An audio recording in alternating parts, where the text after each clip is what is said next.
you. Come on in. Welcome to the Scum Bar.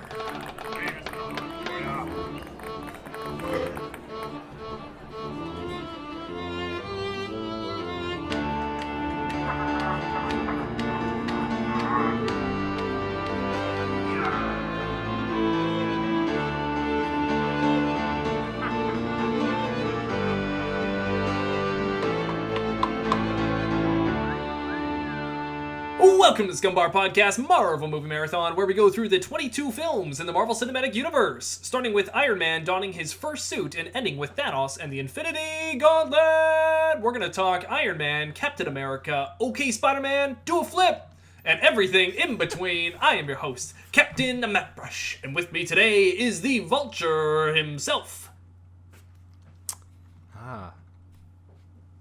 Hey, kid. I don't remember what he says. There's a weird moment where I feel like he was trying to do a Vulture impersonation, and he's on like a phone, and he goes, car! Does he? It's not that. It's nowhere near that exaggerated. But I think he's trying to say okay. He goes okay. It's like this weird like cawing noise. I'm like, is he trying to sound like a bird? Well, he is Birdman, so it's true. why. I was wondering that when he was first cast, if that's kind of why he was cast as the Vulture. Oh yeah, he makes a good Birdman. Let's make him the Vulture. He is a Birdman already. Yeah. He's got I think his lips form a good kind of beak formation. True. Maybe that's why. Yeah. Anth0z, I have to give a warning though. Do you? Dun dun. I mean, you have to. I have to.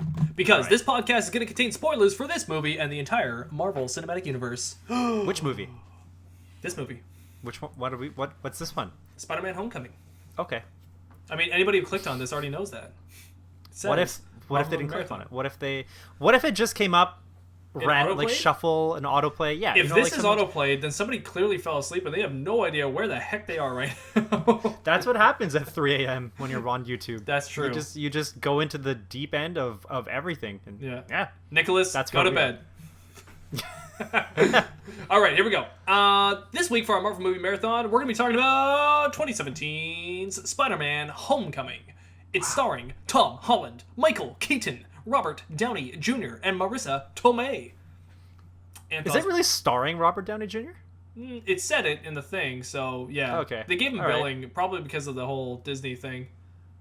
Okay, sure. I agree with you, but yeah, I know. Anyways, without further ado, let's go over a brief synopsis of the film. Okay. A young Peter Parker Spider-Man begins to navigate his newfound identity as the web-slinging superhero Spider-Man. Thrilled by his experience with the Avengers, Peter returns home, where he lives with his Aunt May, under the watchful eye of his new mentor, Tony Stark. Peter tries to fall back into his normal daily routine, distracted by thoughts of proving himself to be more than just your friendly neighborhood Spider-Man. But when the Vulture emerges as a new villain, everything that Peter holds most important will be threatened. Do a flip! In case you didn't realize, that was my motivation. Wow. Something about that guy. I know. It was such a random... Okay, Spider-Man! And he just happens... Yeah. They just happen to get the guy who has like the highest pitch in the world, too. He's so funny. I think that guy's actually like a comedian, but I can't say for sure. But I swear somebody mentioned somewhere that that's actually a comedian. He must be, something. Yeah. Someone. Okay, I got a weird thing. Someone. What we're going to do here on this podcast, we're going to break down this movie into 3 different acts. That's what we do every single Marvel movie marathon. All right. Before we do that, I like to do a little section here where I talk about what it was like when I saw this movie in the theater. This is really strange because I know of one specific Marvel movie that I saw with you in the theater. Yeah. But did I see this in the theater with you? Yeah. I thought so. Wasn't this the first one that we saw? Yeah, I was going to say, we saw... At Landmark. At least two at Landmark, right? Yeah. I can't think of any more, but I know we saw Ant-Man as well. Yeah. But this one, okay, I was pretty sure, because I first wrote it out. I was like, hey, I saw this with Anth0z in the theater. But then I was like, wait, did I? Because I remember us talking about it later. Because you had specifically mentioned, I'm curious what you think, talking to me, about this Spider-Man or something like that, because we had previously talked about the cartoon Spider-Man and all that. Yeah. So. Okay, so we did see this is the one. Yeah. Awesome. That's awesome. Right. And you probably wore your Ant-Man shirt anyway. I think I did, yeah. Right? Which is confusing, Yeah. That just makes it even more confusing for everyone. But it's fine because, like, ants live in the same realm as spiders. Yeah. Right? What a realm. The floor. Yeah, exactly. Yeah. Well, I honestly don't really remember what I thought of this movie in theaters, although I have a weird feeling that I didn't like it as much. You are correct. Yeah, I feel like I didn't like this movie. And there are some parts, there's some things that I probably can think of now that I still don't like about it. But in lieu of the direction of where Spider-Man has gone, I'm definitely like okay with the movie and happy with it. In overall, I think it's a good movie. Okay. But there's just like things that bother me, I guess, in general about Peter Parker and Spider-Man in the long run that I wish we'd see more of. For example, like pizza and like the Daily Bugle and all that kind of stuff. But that's okay. I guess that's a different Spider-Man. I've come to terms already over the years that Tobey Maguire is just a different Spider-Man than we'll ever see again. Yeah, and the Andrew Garfield one. Yeah, which I did at the time really like the Andrew Garfield one. That my opinions have changed a little bit on that since then. So. Okay. Yeah, this one, well, we'll get into it more later, but it's... I think there's still potential for us to see a little more remnants of the Spider-Man we know from comics and cartoons, but it's hard to say if we're really going to get it. But yeah. Yeah. All right. Well, let's fall into Act 1 here on Spider-Man. All right. I named my Act 1 Times Are Changing. I called mine... Oh, I couldn't decide between two. But I'll just go. So the first one is you got to use stuff they use. Oh wow, we were at like the same moment of like grabbing that quote. He goes, "Times are changing, boys. It's time we change with it." Yeah, like, exactly. That's so funny. Wow. So for some reason, I almost took that as as a jab to like Sony to Marvel. Oh, or like yeah, I never thought about that. Yeah. Because Sony has had all the rights for Spider-Man this whole time, and now like they were lending it to Marvel for this movie. I think that's how it worked, right? It wasn't actually like a set thing. It was just like almost they lent some of the rights to Marvel. Yeah. So, and I kind of feel like that quote was sort of just like a jab at like the fact that Sony is deciding like, okay, like we need to let Marvel and their creative team like do some Spider-Man stuff because obviously they kind of know what they're doing with the whole MCU and everything. So. That's interesting. I never thought about it from that perspective. Yeah, that makes sense. Anyway, yeah, that's cool. That's my title. All right, we got a scene here. You play Tony. I'll play Peter. Okay. So to become an Avenger, is there like trials or an interview? Just don't do anything I would do, and definitely don't do anything I wouldn't do. There's a little gray area in there, and that's where you operate. Oh. All right. That's not a hug. I'm just grabbing the door for you. All right, kid. Good luck out there. Yeah. I remember that from like the trailers, and like it was funny in the trailers, and it's funny in the movie. And then watching it again recently, I was like, oh, that's a good scene. It's funny. It's still good. Yeah. When I see that scene, I still think of what happens in Endgame, and I get all teary. Aww. Yeah, that's me. You know. See, I forget Endgame, so it doesn't bother me at all.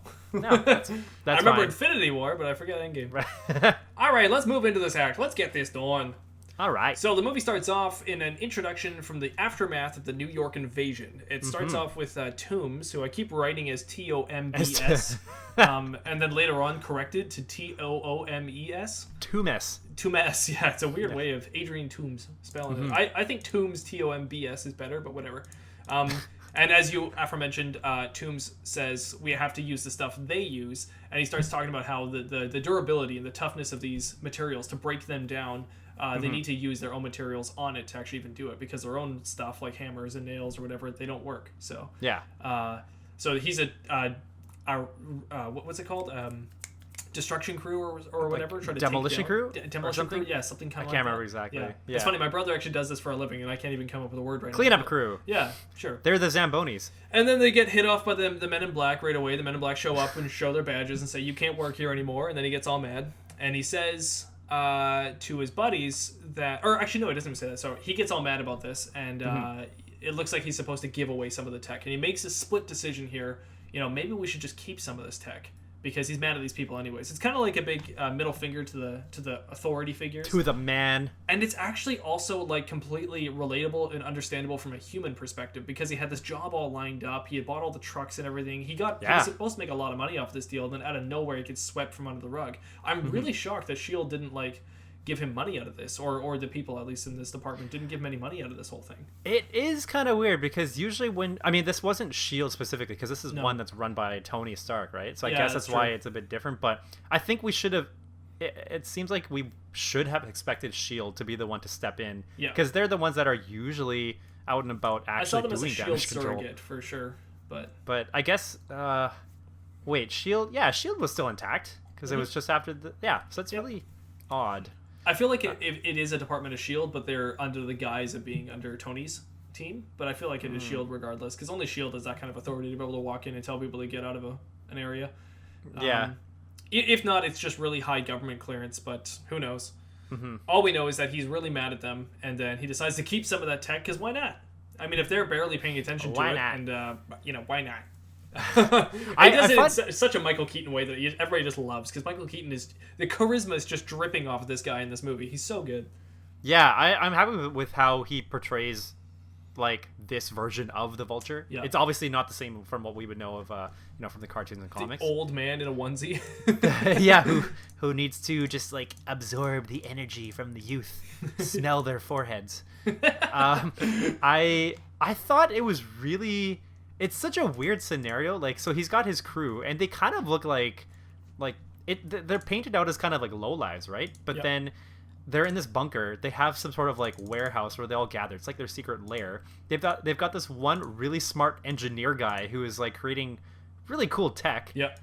And then they have all of a sudden, like, I guess, well, I mean, they do this whole time skip because they go to 8 years later, but all of a sudden they've just got like, they've made so much money. I know. In 8 years they've done a lot of jobs, obviously, and made a lot more money. Yeah, but it's kind of weird that he was able to they were able to get like out of like step 0, because he was saying like he basically spent all this money up front to be able to put together the crew, get all the resources, but he wasn't going to get it back. So how could he have even like gone forward from there? But anyway, small thing. I'm probably going to rant a little bit more about this movie than normal, because I actually, watching it this time, I liked it a lot less than I used to. Interesting. So we actually came out in the middle, I guess, somewhere, because I liked it more than I did before. So it's I don't know how he made the money, but just petty crime, I'm assuming, just some kind of petty crime. But yeah, you're a criminal, you deserve it. He definitely represents the bottom feeders of like the criminal activity, right? He's just kind of leeching off of everything the Avengers do. Later on, we start to see the Ultron kind of robots and stuff like that being used for their own tech as well. So everything the Avengers do eventually comes back to him, which is kind of interesting. I do like that he's got his low budget versions of oh my god, what's his name? I was gonna say Tom Holland. No, not Tom Holland. Tom Hardy. He's got low budget Tom Hardy and low budget Dave Chappelle on his side here. It's really funny. Like, both the guys who played the Shocker in this movie, like, are exact replicas in my mind of Dave Chappelle and Tom Hardy. Well, that guy, he's known for being like mistaken for Dave Chappelle. Is he really? Oh wow. Yeah, okay. He is. Yeah. Right. Like he looks. I just look like from the Dave Chappelle Sticks and Stones Netflix comedic one he did not that long ago. He's like wearing the same outfit. Even he just looks like the same guy. It's so funny. And then this Tom Hardy guy, he's just like, I'm watching it. I'm like, that's not Tom Hardy. Like, it looks just like him. Like, it's so weird. I don't know who that other guy is, but if you search up, I forgot his name, but if you search up that guy's name, like the actor who looks like Dave Chappelle, like the autofill will probably say like Dave Chappelle. Yeah, it's most just likely. Crazy. Yeah. But nowhere near the charisma of those two guys. But completely different people. Yeah. Anyways, so great intro. Awesome how it introduces the villain right away. We get to know his motivations. We know him as a person. We understand a lot of his charisma. All of that is all right in the very intro. So nice and quick. A great villain introduction for a Spider-Man film. So already off to a really good start. Yeah. Okay, so now we recap a lot of the Civil War scenes. We've got Peter making a little documentary with his camera here, filming little things here and there in 4x3 as we see the Civil War scenes happening again, but from Peter's perspective. It's kind of fun. You get some Happy Hogan, get some Jon Favreau coming back in here. It's always fun to see him in the movies. I think it's fun too, and it kind of helps you set your mentality around this Peter Parker. Yeah. Because we got like only so much of it in Civil War when we were introduced, and I feel like because we were able to see him in and out of costume in Civil War, so that sort of paints like a pretty decent picture already. But then moving into this movie, he has to be his own character for his own movie. So they need to take a little bit more time to do that. And I think I really enjoyed this whole intro part where it's all like his own film. What is it? A film by Peter Parker? Yeah. It's fun. It's kind of quirky, and it's like, this seems like, I guess this is the Peter Parker that we're gonna get to know, the one who is like so ecstatic about everything, and you get to see them. We get to see that in like free time or live time, I guess. Yeah. It also serves as a trailer or promo for Civil War if anybody hasn't seen it. So what kind of works well for the two studios in this beginning here. Did they use the whole thing? That movie. No, they just talk about. No, it's not an actual trailer. I just mean like anybody who hasn't seen Civil War is now like, oh, did that happen in the Marvel movies? Oh, and then it's gonna want to go see Civil War. Yeah. But I didn't like this. I remember now feeling like he was way too zany and way too young for me. Like I found him quite annoying in this intro. And actually on this rewatch, I had a totally different perspective of it because as we've been talking about now, Peter is young. And that's literally his story arc in this movie, is him going from being that young, naive kid to learning about taking his own responsibility by the end of the film. And it's just, I get it now watching it. Like, he's supposed to be this really immature, kind of bouncy kid at the beginning, and, like, he changes entirely by the end of it. And so now I appreciate it, but I remember not liking it as much in the theater because it was a little much at first, just to get this kid who's so, in my opinion, a little bit annoying, you know? Yeah, but he's also offset by all the other characters around him, right? Who are just everybody has such an extreme version of that kind of characteristic. Yeah. You know, like his friend Ned, he's obviously like, he's basically the biggest fanboy you could ever think of. Yeah. And then you get Michelle, who we later find out is also known as MJ by her friends. Yeah, I still don't like that. I feel like the second movie kind of retconned her characteristic. They had to retcon a few things, I think. But yeah, so in this one, she's such an extreme kind of like weird emo girl, and it's just I think that's why you're exposed to so many extremes of characters that it's kind of hard to like single out something that you can really relate to, be comfortable with. Yeah, it's almost cartoony, I guess. Now some of it works, but some of it falls short, I think. And like even Tony, I think Robert Downey Jr. is doing a really good job, and you see in this intro scene where he's talking to Peter when Peter's coming back, and they're talking about the internship, and he's telling him that, you know, you're not an Avenger yet, you're not there yet, all these kinds of things. I think the dialogue is really off. Like, I think the writing is really bad, and I think Robert Downey Jr. is doing a very good job of bringing it back up and, like, actually giving it life. And, because you just look at it on the surface, it's kind of like, oh, you're not an Avenger yet. It's like, okay, so you can just see, like, this, not the story, you can just see, like, the plot points almost on the page instead of the motivations behind the character.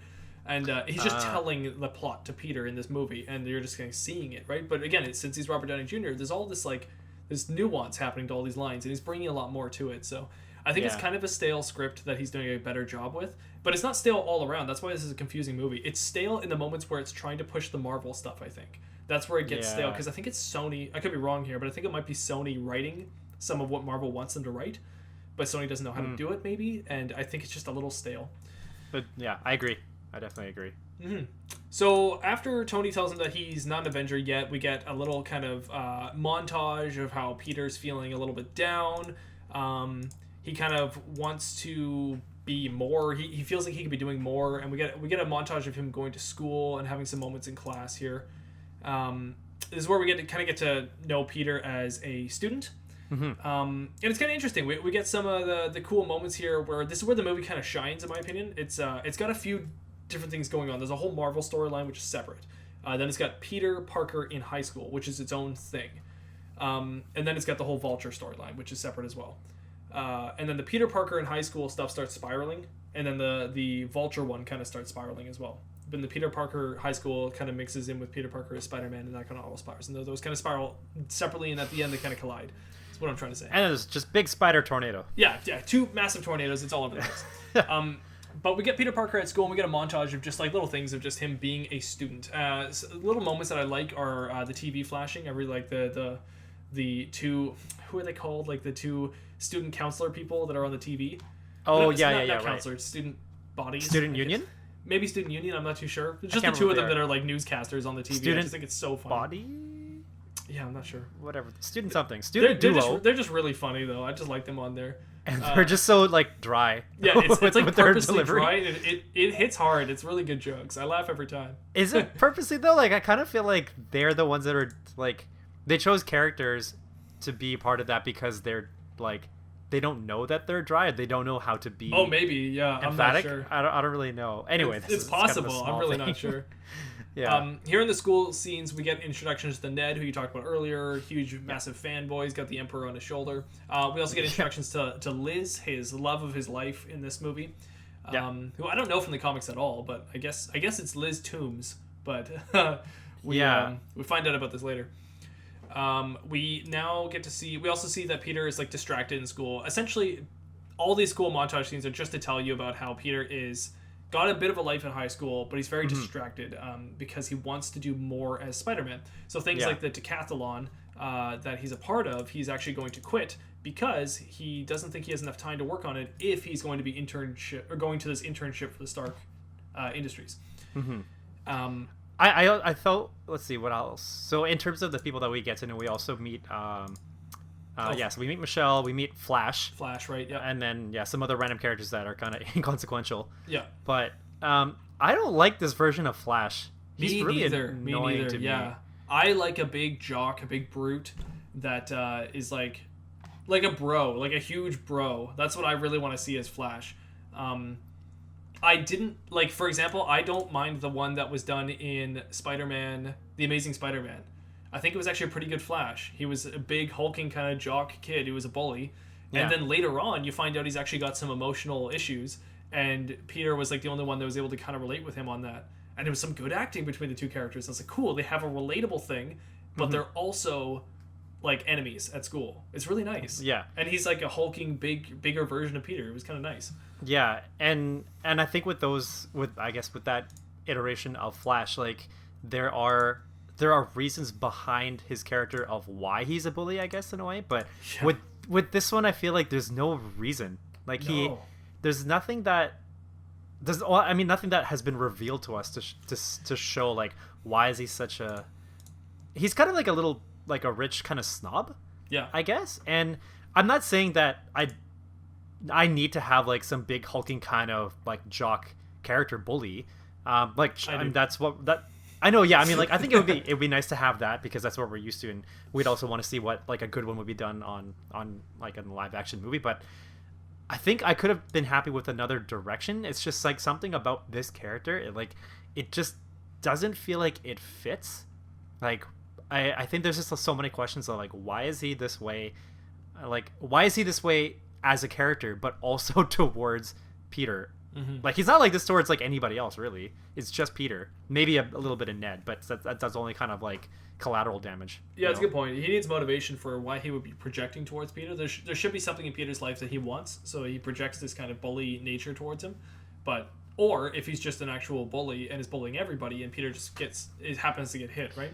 So you look like Malfoy versus Harry Potter. You know, Malfoy has a reason to hate Harry. He's jealous of a lot of Harry's accomplishments. But if you look at like in the book It, or in the It universe, you've got the bullies in that, and they just bully everybody, and the kids just happen to be part of the universe that gets bullied as well. So yeah.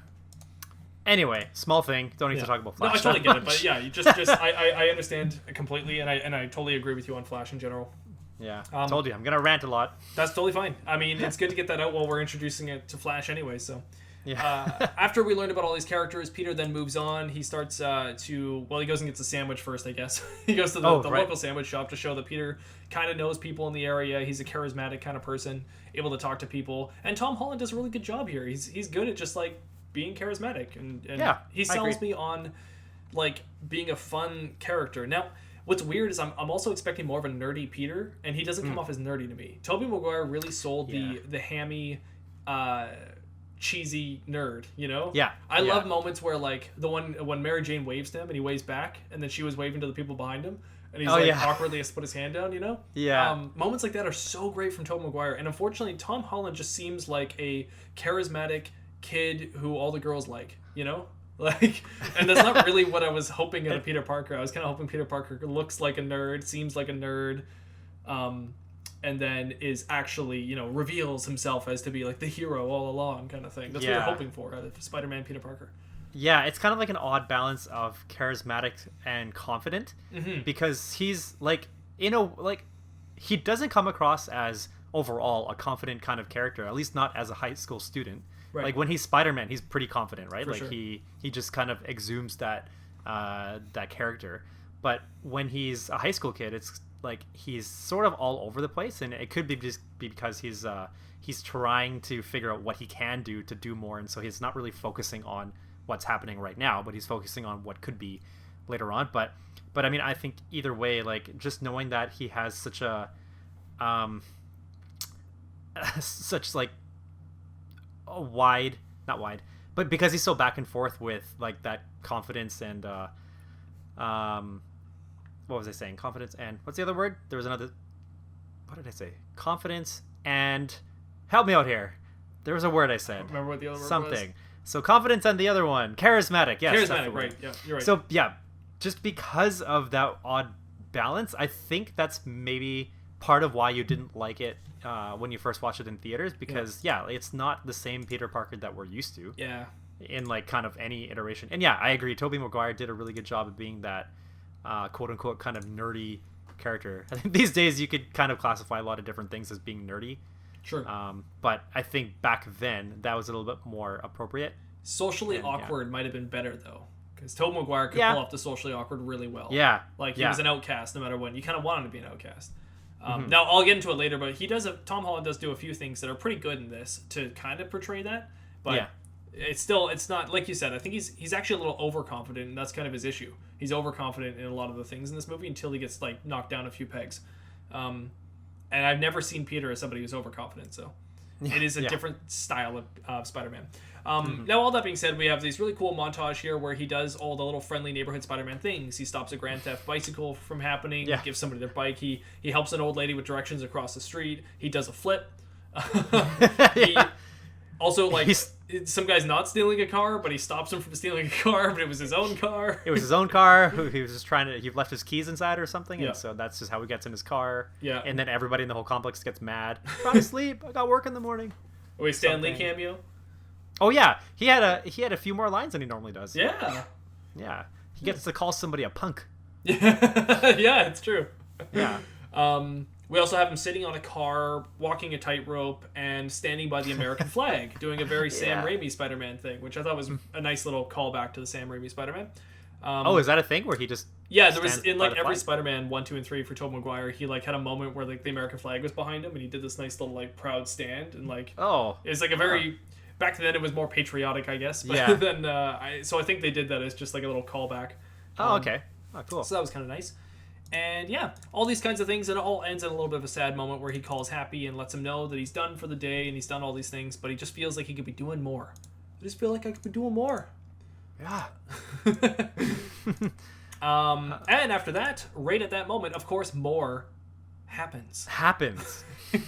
We've got a bank robbery that occurs, and he gets to fight the Avengers for the first Yes. Again. time. Thor, Hulk, nice meeting you guys. Hulk smells good or something. Is that like Ned was asking later on if Hulk smells Oh, yeah. good? What a weird thing to ask. Anyway, yeah, I he know, fights the yeah. Avengers. This is an interesting scene. I like that they got like the cartoony mask and all that kind of stuff. Again, it feels like some kind of nod of like a joke between Marvel and Sony, where they're almost like joking with each other a little bit here. But I do like that. Yeah. Like Thor's got like the really classic old looking Thor kind of look to him. Hulk looks really old and weird. Like Yeah. But I think this is also the closest that Sony will ever get to actually showing the Avengers on their own like label. Yeah, you know? True. So, yeah, but it is a cool. It's a cool scene because it's in an enclosed space, and I like his little entry. Like he kind of takes time to try to figure out like how he wants to approach the fight, and is trying to figure out like, okay, what are the best words that I could say right now? Just to And make that this actually more brings fun. me to another point too. Spider-Man should be really, really quippy when he's fighting guys. Yeah. And so I'm expecting more of it in this movie than what we got. But at the same point, I think they did a pretty good job of showing that he's learning that. He's learning to be quippy and confident with the bad guys while he's fighting them. Yeah. But I do want a bit more. I think Andrew Garfield was really good at being quippy when he was talking to guys. And I want a little bit more of that when I see Peter doing it. The video games, the PlayStation 4 video game was really good with it. But at that point, Peter's already done a lot of stuff. So it's a bit of an older Peter Parker than what we're seeing now. Yeah. So I was going to bring this up in the second act, but I'll just bring it up now. But I think that, or the way I see this is kind of like an origin movie without being an origin movie. Right. Because they kind of skip over the fact they didn't show any visuals of how he became Spider-Man. We just know he's Spider-Man. They don't show from Uncle the beginning Ben, of the his movie. main And actually, well, exactly, right? So there's a lot of things that we have missed out from previous iterations of Spider-Man that we're not getting from this. So they kind of, it seems to me like they have to go about it in a different way for him to kind of go from origin level to where he is at this point, like to being a better version of a Spider-Man. Right. So yeah, I think throughout this movie we still, obviously he has his own individual character arc, which is kind of, that's inevitable to have in a movie, but in this one, yeah, without actually seeing him go from level 0, we're still seeing parts of him trying to figure out like, what is it that I have to be Spider-Man, or to be like some form of Spider-Man that works, right? That like actually helps the city. So true. Yeah, origin without being an origin. That's a good point, and I agree with it. Thanks. So after this whole bank robbery thing, this machine he learns that there's this new tech that these random bad guys have. He finds it fairly concerning. Tech blows up the sandwich shop from across the corner that we had saw earlier. Peter goes in, saves the deli guy, and saves his cat. And then after the day, he tries to call Happy and tell him about all the bad stuff that's going on. Happy doesn't really seem to listen to him, and he goes back to his backpack, which he's missing. And if you were paying close attention when Ned was talking to him and he was getting distracted by Liz, Ned was telling him, I'm going to be waiting for you. I'll bring over the Death Star and I'll be waiting for you in your bedroom. So he actually straight up tells him he's going to be waiting for him, but then Peter doesn't remember this. So when he spider climbs into his bedroom to go and shut the door, of course Ned now discovers that Peter Parker is in fact Spider-Man. Now that's something else that I don't really like about this iteration of Spider-Man, is I love the idea that Spider-Man cannot reveal his identity to anybody, because if he does, he puts their lives at risk. And then in this movie, they decide to just like throw all caution to the wind and just make everyone understand that he's Spider-Man. In the second one, they literally do that. But it's just frustrating that they're so fast and loose with this whole, like, everyone can just know that Peter is Spider-Man. Happy knows that he's Spider-Man. Tony knows he's Spider-Man. And now Ned knows he's Spider-Man. It's just weird. I don't like it. I thought about this too, and I think because, you know, they go for a younger version that he's a high school kid, and he goes up against an adult, but I think no matter who he would go up against, they would be some form of like older version, kind of more mature criminal, that it would be very difficult for him, or for them, to portray him being a successful Spider-Man taking down a villain all by himself, because that almost seems like too much of a stretch. Like I don't mind that they're going with the younger version, and yeah, I guess when you do that, you have to kind of take certain liberties to make it work. So the whole talk about Ned saying like, I want to be the guy in the chair, like Spider-Man kind of really needs that, but he doesn't need it until later on when he doesn't have the support from Tony Stark anymore, right? Which is something that is it's also kind of like a weird balance, but yeah, without some form of support, I think like every character that we've seen up until now will have some form of support, right? Like in whatever kind of entity it is, like with Tony having Pepper and Happy to keep him grounded, but he's also got like all of his tech and all that kind of stuff, right? They people have resources. Captain America had Peggy and the rest of like the Howling Commandos. Who would Spider-Man have that he could find in a high school, right? So Howling Commandos that we see again in this movie.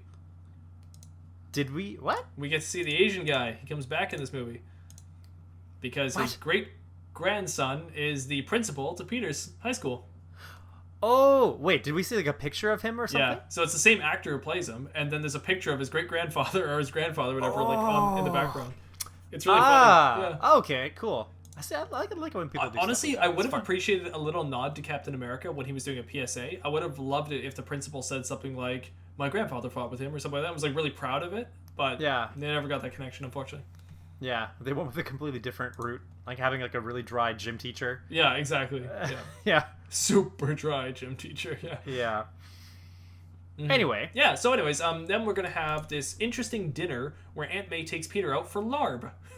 I larb you. What is larb? I don't know what this is, and I assume you know, being a foodie yourself. I've never heard of larb, but they went to a Thai restaurant, right? Yeah. I don't go Thai. I don't go to very many Thai places, so I don't know what larb is, but maybe it's I picture it being like larva, so maybe it's some sort of bug. It's not larby enough for you. It's probably not. No. Also, Aunt May's Italian. Is she Italian in all the other versions? I don't think so. I don't think so, but Marissa Tomei is Italian, so they just kind of keep it up, I guess. I guess, okay, so they just went with her own ethnicity. All right, Probably. well, that's fine. Yeah, Whatever. Marissa Tomei is kind of her own Aunt May in this. It's Marissa Aunt May. Tomei. Yeah. Oh, I see. She's Marissa Tomei. Ah, yes. Now you got it. I So, get it. in this larvae scene, we kind of discover a few things. We know that Aunt May is scared about Peter going out at night. We know that she doesn't know he's Spider-Man yet. And we also know that she's attractive and the waiters will give her free larb. So, Yeah. I think he loves you too. Yeah. So, so very interesting things from that. She definitely thinks that Peter is a part of this Stark internship, which is funny. Yeah. I like that. I like the moment when Ned says, "What about the Stark internship?" And then he's like, Oh, yeah. this is the Stark internship." He's, oh. Yeah. And touches his nose or something. Like, Yeah, I get it. Yeah. It's a good moment. Yeah. Okay, so now we get a school montage yet again, but this time Ned knows he's Spider-Man, so we get pretty much all of school as a montage, but Ned just pestering him about what it's like to be Spider-Man, as you said before, how Thor smells. Yeah. Lots of annoying questions. I like the one where it's like, do you lay eggs? Oh yeah. It's like, no. No. And that scene, like, for some reason, okay, there are some scenes where you can hear, like, there's an actual, like, genuine reaction. Yes, yeah. And I feel like that was one of them. I know, it was so Yeah. much, like, it just felt so real. It was very much Yeah. a Tom Holland reaction. I liked it. Yeah. Yeah, no. Yeah. Yeah, no, I liked it. So yeah, we get a bunch of school scenes here. We've got just little moments, like we mentioned, Captain America doing a PSA in gym class. You know, again, Ned just pestering him like, "Oh, did you know him?" Like, "Yeah, I stole his shield." Just Yeah. little moments. We get this. This is a great moment in gym class where it shows Peter working out. He's getting really focused talking to Ned, and he's doing his sit-ups. And as he's talking to Ned about different things about being Spider-Man, he starts doing really well with his sit-ups. And then the guy just says, "Looking good, Parker," the gym teacher. And then he suddenly has to pretend that he's like struggling a little bit with sit-ups. And I love that because that's how Peter Parker should be, you know? And I wish we had more of that. I would love to see more, but no. Like more of like him like realizing like, oh, he's doing too well, so he's got to kind of bring it back down. Yeah, down like level. a track and field scene where he might be Yeah. like winning or something, and then he purposely takes second or third place, or even last place because he tries to come off like a nerd. But Right. I mean, that's the hidden potential to all comic books, especially the Marvel fanboyism, is that like you're this super genius nerd, but secretly, and nobody can know, is that you're actually the strongest guy in the room, kind of thing. That's what every like Marvel superhero really is all about. And Peter was that like to a T. So it's a little bit of a shame to not see it as much in this movie, but I'd like to see it. Yeah, I agree. Then we have Ned making the cardinal sin of then telling everybody in the room that Peter knows Spider-Man, which I don't like at first, but I actually do kind of like because it's realistic. It's what would happen in high school. Oh, you know? for sure. You say you know Brad Pitt, and then somebody's going to be like, "Did you know that he knows Brad Pitt?" And then everyone in high school thinks you actually know Brad Pitt, even though you probably don't. Although probably everybody does. Maybe. So I do like how Flash grills him on that, because that actually is fairly realistic to what high school would be like. Although it's a little bit, like you said, more exaggerated than normal. It's kind of what it would be like in high school, you know? Like, oh, I'm having a party. Oh, you're now invited because I told you I'm having a party. And, oh, you should bring Spider-Man, you know? Like, yeah. Yeah, I mean, if he's not too busy. So I mentioned this to my wife, and I thought it was really funny that, because we see 3 cuts of Flash walking towards Peter. And I'm like, he's walking a really long time. He should have been past Peter, like, ages ago. It's bizarre. Like, what's happening? He clearly had all of that as one line of dialogue. But like, and he said it all as one shot, and they just had to keep cutting back. They kept cutting it. It's so odd. It's like that scene in Monty Python, The Holy Grail, when they're like running to the castle, and then it cuts away, and then it cuts back, and they're running to the castle. And they're still running it. Yeah, exactly. Yeah. Yeah. No, I agree with you there. I thought the exact same thing. Okay, so then we get into a party at Liz's house, and Ned's wearing his charisma hat, +1. Yes. Wait, what did he said? He wears the hat because it gives him confidence. Yeah, I think it gives him confidence. Right. Yeah. Confidence +1. And the boys are back in town, heading off to their party. I love this because this theme happens so much in this movie, where Peter is feeling extremely natural things to feel for a kid his age, but it's for the exact wrong reasons. He's all nervous to go to this party, not because it's the first party he's ever gone to, but because of the expectations on him to be either Peter or to be the guy who knows Spider-Man. And so he's feeling regrets of even walking in. Now Marissa Tomei, or Aunt May, is reading this as a kid who's just nervous to go to a party for the first time, because that's exactly what he should be feeling. But it's really funny how this movie does this, and it plays that really well throughout this film, of just like typical things that you would feel in high school at these moments, but instead he's actually feeling something totally different but experiencing the same emotions. So yeah, just transposed onto something of like, it's like a redirect in a way. Yeah.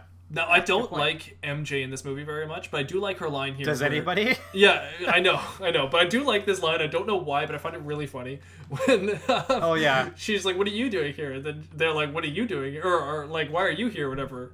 No, what did they say? I don't even remember the line now. My God. I found it funny, and I can't even remember the line. They're like, wait, why are you here? And then I can find it really quickly, I bet. I'm going to find it. I'm going to find it. You got this. Oh, I'm not gonna find it. No, wait. I found it. Almost got it. Yes. Okay. So DJ Flash is talking. Yep. And then the guy's can't walking believe in. You're at this. Okay, so she says, "Can't believe you're at this lame party." Yeah. And then Ned's like, "Oh, but you're here too." And then she's like, "Am I?" I love the confidence she has as she says, "Am I?" And I love that she's just eating somebody else's bread with their peanut butter. And yeah. Honestly, I think the scene would have been funnier if she just left the party. Like, you've just had so much confidence. It doesn't really make sense why she's even there, but I actually laughed at that because I thought that was pretty good. And a pretty good performance for a character I don't really understand. But I thought it was kind of funny. It is in so many ways I don't understand her, because like, why is she the way she is? But then she's part of their like trivia team. Yeah. And then so I don't know. It's bizarre. It's very weird. Why does she get promoted to captain of the trivia team anyways? Like, yeah. Oh, she won the thing. I guess she had the last answer, didn't she? 0. Is she the one? Oh, that's right. Yeah, she said 0. Yeah.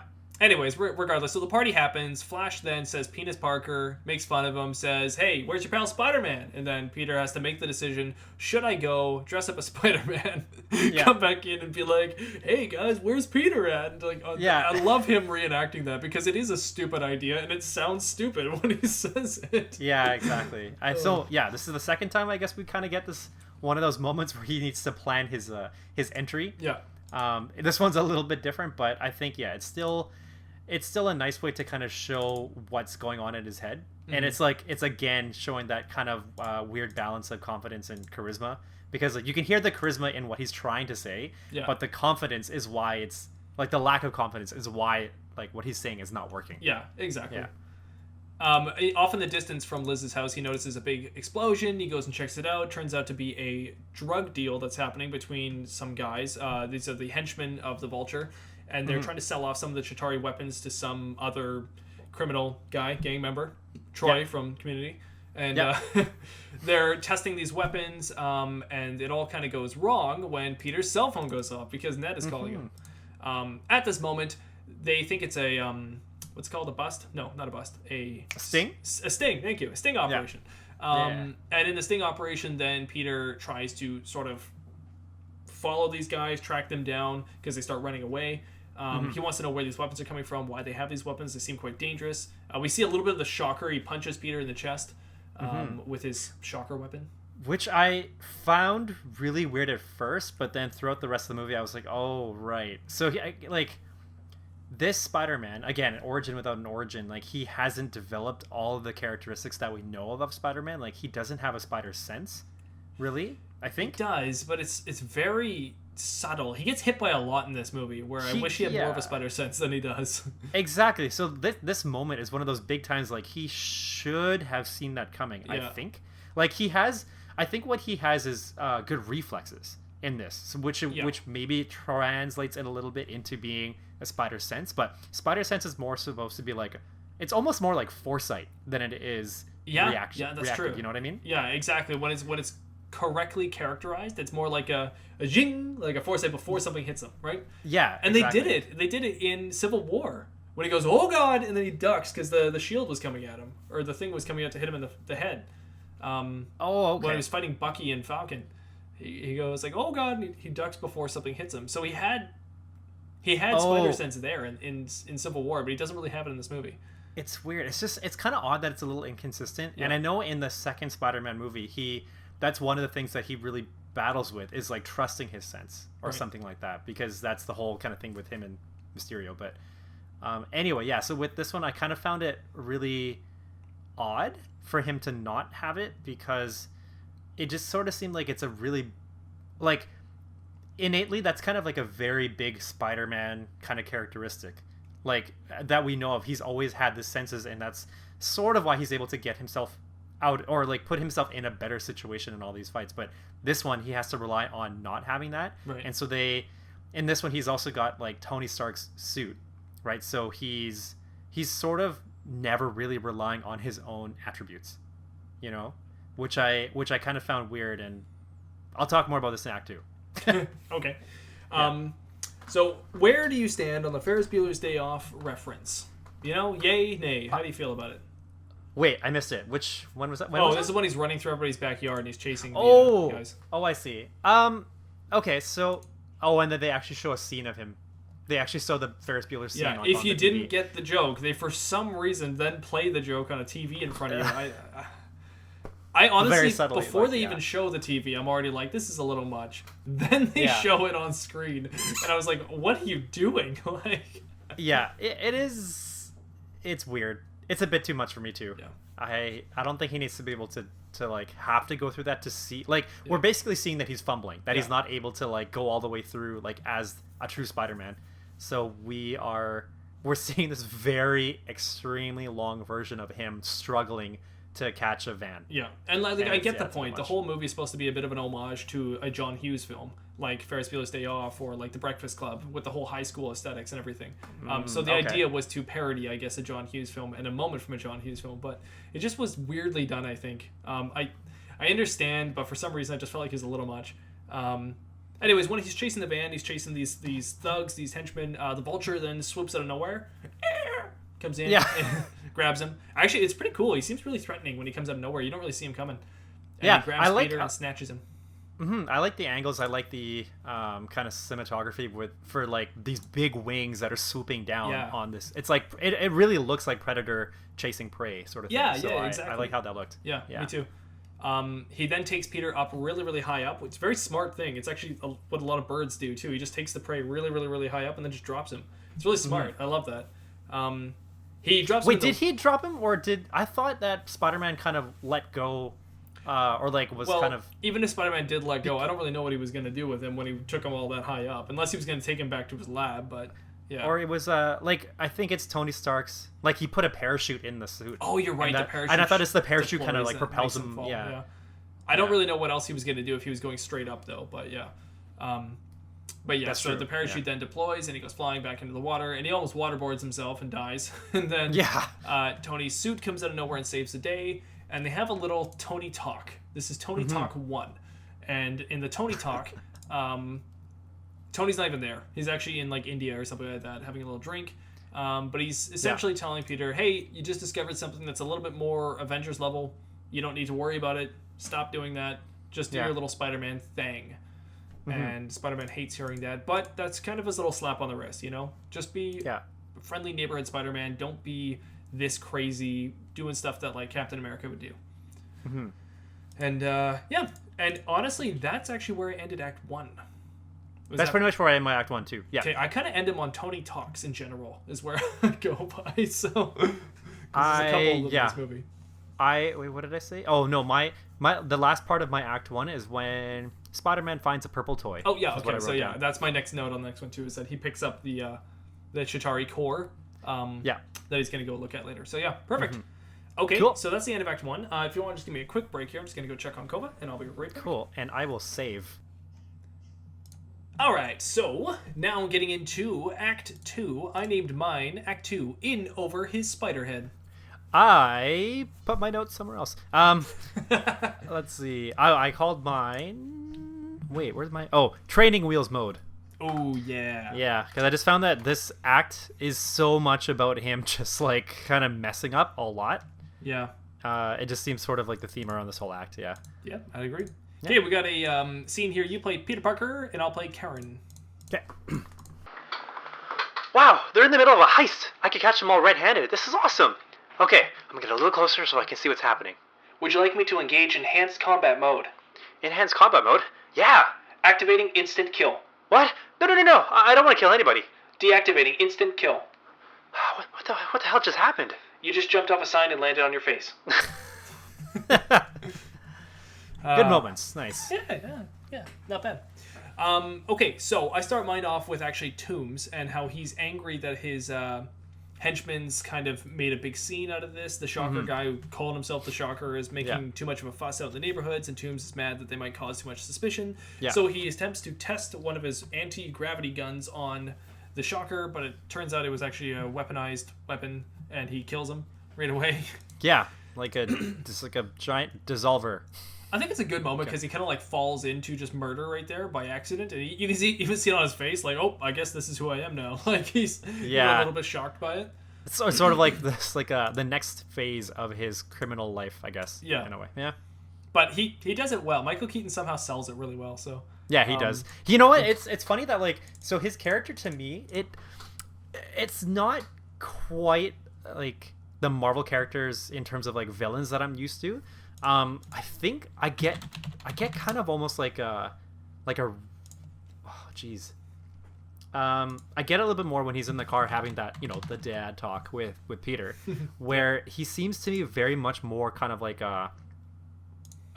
like old gangster crime boss kind of movie, and I feel like he's got that like New York kind of like thug aspect about him, right? Which to me, it almost makes this movie feel a little bit different from what it actually is. But I mean, even still, like I like how he portrays the character just because like he kind of shines as it, so it's really cool.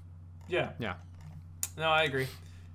And so, after he kills his henchman, he kind of just gives the Shocker thing to Dave Chappelle and says, "You're the Shocker now." Yeah.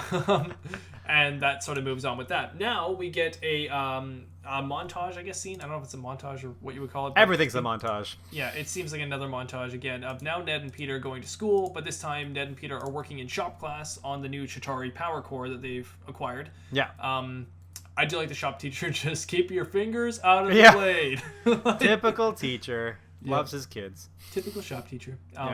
So I like how they start working on the glowy thing, and they start seeing that it's an energy core. But what they don't know is that they're actually being tracked at this moment, and now we have the Vulture's henchmen coming to the high school. You got Peter dodging out of the way and Ned slowly sauntering out of the way of the frame. Which is kind of weird, I guess he wouldn't think about it, but I mean, they wouldn't know who he is.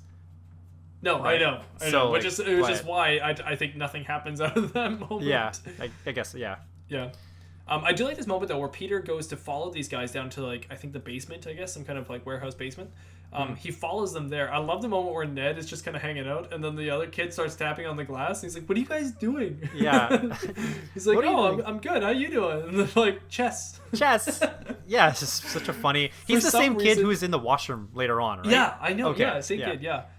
For some reason, that reminds me of high school so much. Those lines of dialogue, that's so real to me. It's like no one actually really said the right words. They just kind of said words that work. That's a good way to put it, yeah. Yeah. Otherwise, I would have said, I've never been in that situation where somebody just said, chess. I know. But yeah, the way you put it, that makes sense. Fitting in the words also, that just work. The other henchman here that's with Dave Chappelle is what's the guy's name who plays Daryl on Walking Dead? Norman Reedus? Norman Reedus. So that guy's the Norman Reedus wannabe. He's trying to be Norman Reedus, I think, as much as possible. I see. Okay. So this is kind of a weird moment where they're being tracked by the Vulture's henchmen, and then Peter decides to then track them. So he puts on a little spider bot tracker onto those guys to track them. And then I like this little montage, again, now of Ned and Peter as they're tracking the trackers and following them to their warehouse, I guess. It reminds me of having a sleepover with your buddy back in the day. Yeah. It's like they're just eating Doritos, they're just hanging out, and time passes. They don't play video games in the montage, but you can feel that they probably played some Smash Bros. Yeah. And they're testing out their Spider-Man gear a little bit as they're doing it. Ned wakes up and he's wearing the Spider-Man helmet. Yeah. Or mask, I guess. It's a full-on skin-tight helmet. Yeah. I just like those. I like those little moments because it just is realistic to me and it's fun. Yeah. So I'd say they paint the whole high school realism aspect pretty well. Yeah. And I do really like this moment too because it's just two bros hanging out and Spider-Man Peter's literally hanging and that's just that's how it is. True.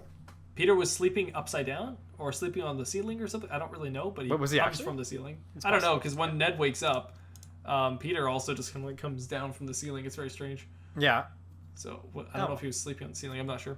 Anyways, they come to the conclusion that they have to go to the decathlon because it's near where the bad guy's warehouse is going to be. Fancy that. So Peter decides, hey, why don't we go on this trip? So Peter joins the decathlon, to which I think is it MJ? No, it's probably Flash who says, you can't just like join the decathlon with like open arms and be greeted. Welcome back or whatever. Welcome back, Peter.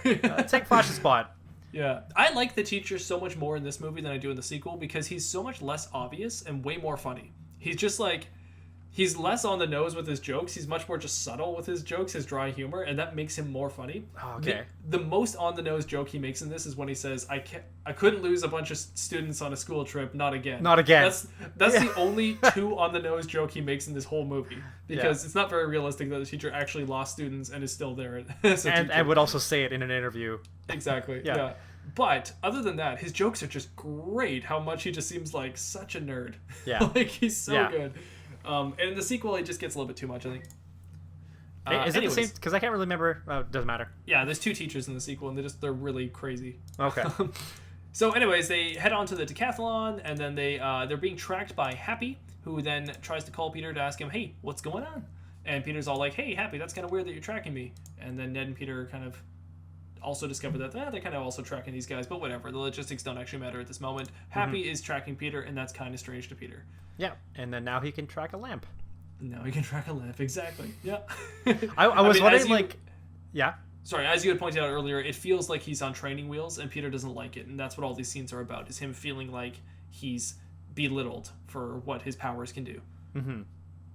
Yeah. And later on, I think we're going to see a little bit more of the separation of like what does he need to do in order to be a better Spider-Man. Is it about the powers that he has, or is it about the suit, like external forces? What is it? And so there's a lot of leading up to that, I think. It's what is between his ears that helps him. Yeah. His skin.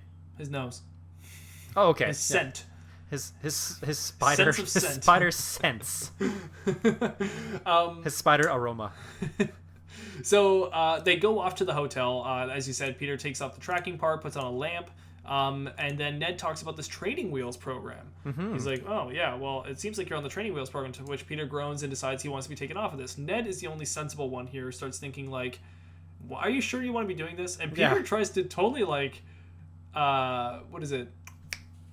What's the word? Reverse psychology? Yeah, he's like, guy in the chair. But what's funny is Ned knows him so well. He's like, don't do that. Like, he knows right away what he's doing, you know? He's just like, don't do that. Yeah. Like, for like such a weird kind of extreme fanboy, he's also kind of like the grounded one in some sense. Yeah, he seems morally grounded right here, and I like that. Yeah. He's trying to be a voice of reason to Peter, and I don't think Peter really ever thanks him for it, but I feel like Ned's the smart one in this. Mm-hmm. Anyway, so then Peter decides that since he's got the training wheel programs off, he's going to go off and sneak out into the middle of the night. But he is caught by his love interest, Liz! She's so tall! I know she's so much taller than him. Yeah. Which is hilarious, but also makes sense, because he's just short right now. He's just a little kid, which I haven't mentioned, but when he first put on the suit earlier in the movie, it's like baggy and all over. I love that. I know, it's so good. He looks like a little kid in a Halloween costume. Yeah, but I think that's also part of, like, to me, that was in a way kind of going into that whole like training wheels, like he's not quite Spider-Man yet. Exactly. Right? It has to suit him, like it has to change to be like him. Yeah, exactly. Yeah. Good catch on the symbolism there. Thank you. Yes. Liz wants to go for a swim with Peter and the gang, saying that it boosts morale and all that. She seems like it's really funny hearing that line from her. She really sounds like a Hermione Granger or something like that in the movie, where she just suddenly like, I hear it boosts morale, and I was like have you never watched the movie she's or trying something? To sound cool sort of thing. Yeah. But I guess she's the leader of the decathlon, so I guess it makes sense. Yeah. Maybe she's bookwormish, not very socialish. And then Flash comes out and spanks Peter, which is like, okay, so does he, like, to me that was like an endearing spank, so he likes Peter now? Just because I know, it was fun? A weird, exactly, it was like a friendly, like, let's go, like. Yeah. So odd. Yeah, it is very odd. Anyways, whatever. I like this moment because this is Peter telling Liz he's going to do something and then does the exact opposite. And it's really good for classic Peter Parker isms where he tries to experience the regular life of a high school student but can't because he has a secret other life. Yeah. And because of a secret other life, he just keeps looking like a outcast or a weirdo or somebody who is lonely. So he doesn't want to be, but it just keeps happening to him because of his Spider-Man responsibilities. And it's a really good moment where he says he'll go to the swim, and then he ends up just leaving. Doesn't go. Yeah, and then he watches them all having fun while he can't partake. And I do like those moments, so they did a good job of that. Yeah, and it's I was thinking that, like, usually when we see these, or for me, when I see these kind of moments where we're kind of like, oh yeah, like he's gonna go, he's gonna have so much fun, or like, oh, I hope he goes because then he can spark some more, I guess, like if it's about a love interest, then yeah, like he can finally do this that he's always wanted to. For this movie, like, so he passes up opportunities like 3 times, I think, right? Like the first one was the party, second one is this time, the third one I think is like prom, I guess. And for me, these moments, like, they're very like subtly weighted. Like, they're not weighted in, so much that it makes me feel like I'm groaning, like, oh, like I wish he could have gone. Whereas other times, like other movies, I can't pick one off the top of my head, but I would usually feel like, oh man, I wish he could have gone. I wish I could have seen what happens. But in this one, I'm just really not curious enough to want to get invested in like what he's missing out on, because like I guess we're getting enough of like what he's already going through, like in school, and in crazy stuff happening in his head just because he's trying to focus on one thing while he should be really focusing on another thing. And then so I'm kind of like, it's a toss-up for me that like he has to go through these moments at all, because like I'm just so not invested in wanting to see him. Maybe it's because like I've never heard of him being together with any kind of Liz character, and maybe that's what they're trying to do. Like, he doesn't need to be with Liz, so it's not that big of a deal that he's missing out on these opportunities with Liz. But I know that I don't feel any kind of attachment or any kind of sadness for him missing out on these moments, because I would much rather him go off and fight the Vulture like right away, because it's not an origin movie. We don't need to see him go through the losses of things.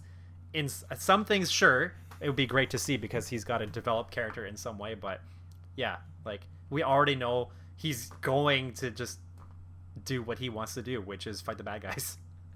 That's true. I mean, I'll agree with you on that. It does seem more subtle, but it's there. It's present. If you're paying attention, I guess, if you're trying to really focus on it, it's definitely there. Yeah. But I'll agree with you. It is more subtle than we've seen in other movies. So he decides to go off and find the henchman off in the van, I guess, over by the gas station. It's kind of like the landing zone of where Toom is going to be doing this whole thing with a truck and trying to hijack some cargo from a truck. And Peter decides to take this moment to talk to Suit Lady for the first time and start talking and getting to know his suit. Now he's completed the Training Wheels initiative. Suit Lady starts telling him all the cool things he can do. We did this scene in the beginning. And he has the insta-kill mode. I like how his eyes go like red. Yeah. I think it's kind of cool. It's like it's sort of like as actually I'd be curious to know like if he has that on. No, they probably show it later on, because it would have been cool if like when his eyes go red, it's sort of like infrared, like how like line of sight, like in the military, the lights, those if they guns just shoot out. Yeah, that'd be cool if like when he's looking around, it actually shows like red dots on people. Yeah. I find it weird that when he's like, how many options of web shooters do I have or whatever? She's like 150 or whatever it is. He's got like 500 something. Yeah, it's like a whole bunch. And then she's like, which one do you want? And he's like, pick one? I find that really odd. It's like, I feel like the regular thing to say is whatever I was using before. Yeah, would have been the normal thing to say. But no, he says pick one. That's like the weirdest thing to say. It is a very odd choice, yeah.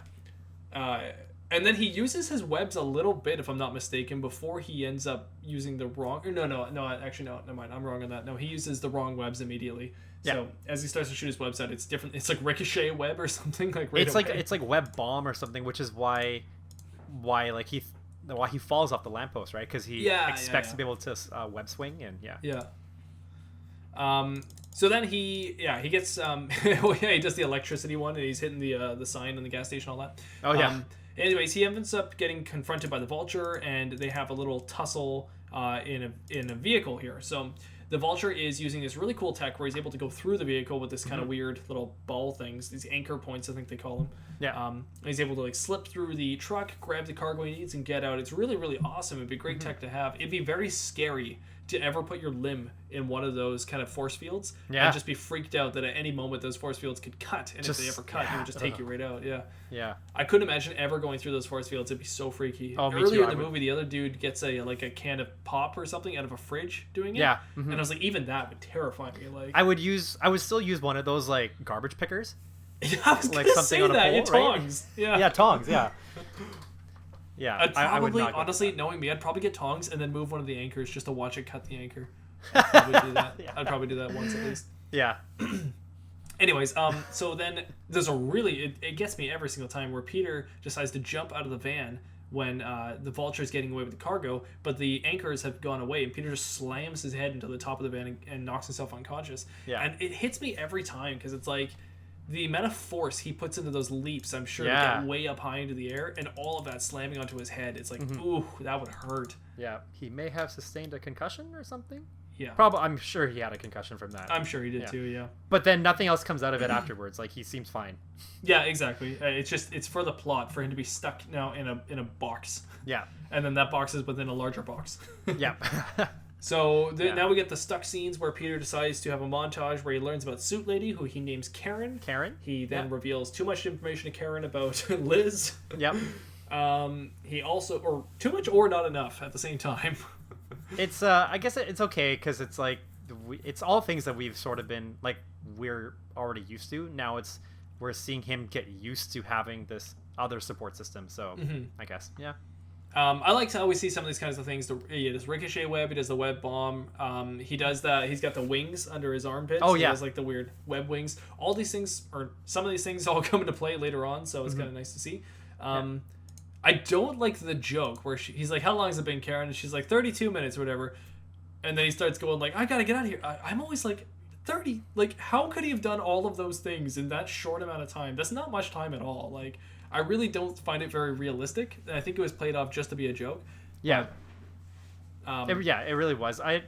It is kind of like an odd kind of time frame, but yeah, I think it's really just for the joke because they're trying to make you think like, oh, he's spending like ages and ages and ages down there because nobody's opening up, but then I guess realistically he can't spend too much time down there, otherwise he just misses out on being able to like catch up with the bad guys all over again. I don't know. True. Yeah. I do like that Peter uses his genius smarts to be able to hack the whole machine and be able to get out of the building himself. So he does like 237 attempts on a password or something like that, like a 4-pin password, and eventually he figures it out. Yeah. I like that. I think it's cool. I like that Peter was able to have that kind of perseverance and then continue on. Escaping the facility seems a little unrealistic to me. He just is a weird web thing crawling on this building with watched guards. No one sees him, and then he's on top of a semi truck to get out of there, and no one sees him there too. A little strange, but whatever. I'll pass it. I don't care. He needs to get to the Washington Monument anyways. Yeah. He misses the decathlon, and he starts to discover. Well, he discovers that the Chitauri power core is actually a bomb and is very explosive. And he knows that his friends are going to be going to the Washington Monument, and he's worried about their safety. And lo and behold, that's exactly what's happening. His friends are inside the elevator of the Washington Monument, going up and up and up, and then Ned's got it in his pocket, and it's ready to explode. Funny enough. Okay, so it's weird. Like, they show off that before Ned puts it in his backpack, that it's burning a hole into the bedsheet. Yeah. And so it was leading me to think that, oh, if he puts it in his backpack, later on it's going to burn through the backpack. He's going to drop it. He's not going to know where it is, and that's the issue with this bomb, is that nobody knows where it is. Yeah. And it creates kind of like extra fear. But no, it stays with him this whole time, and it doesn't. It's like, I guess they're trying to show that their jackets are actually really expensive, and they can withstand heat. I don't know. It was an advertisement for that jacket company. Yeah, probably. I never got this, but when he takes his Chitauri device and he puts it through the scanner device, is that what unleashes it and makes it more radioactive at that moment? When it goes to the medical or the whatever it's called, magnet scanner thing. Right. I think that's activating it to make it more explosive and fiery. I'm just watching the scene now and realized that moment then. So. Oh, I didn't think about that. Yeah, that's very possible. Also, quick little reference: Peter was running past the Washington Monument. He goes past the big fountain area that we actually see Cap and Falcon running through in Winter Soldier all the time when he says on your left, same kind of running spot. Yeah, so anyways, as expected, the bomb, as it were, is now exploding, and his friends are in danger in the Washington Monument, and Peter now has to make a very Spider-Man-like save to go and save his friends from the falling object that they're trapped in. So to do this, Peter has to then climb the tower. He has a quick moment with MJ beforehand where she says her friends are in there. And her he realizes friends. It's her. She has friends. I know. Hey, okay. Hey, good catch there. She actually has friends. I'm surprised she caught that, but okay. So Peter climbs up the Washington Monument. I love this scene where Peter's at the very top and he's looking out down below, and he's just like freaked out by the height, and the camera does this perfect roll over and shows you like, the height of the Washington Monument. I feel it every time. Yeah, you feel it. Like, imagine watching this in the VR. Assassin's Creed movie, but this is what I would assume an Assassin's Creed movie would be like, right? Where it shows you that height. Oh, it's good. It's good. It's real good. So I do like this moment too, because he's saying like, oh, this is high. He's never been this high before, because he's never actually been tested to go this high. So he's never had any reason to do it. Whenever he's web slinging like in his own neighborhood, he's just doing it off like lampposts. Like he's staying low to the ground, and I think that he's just a skater punk.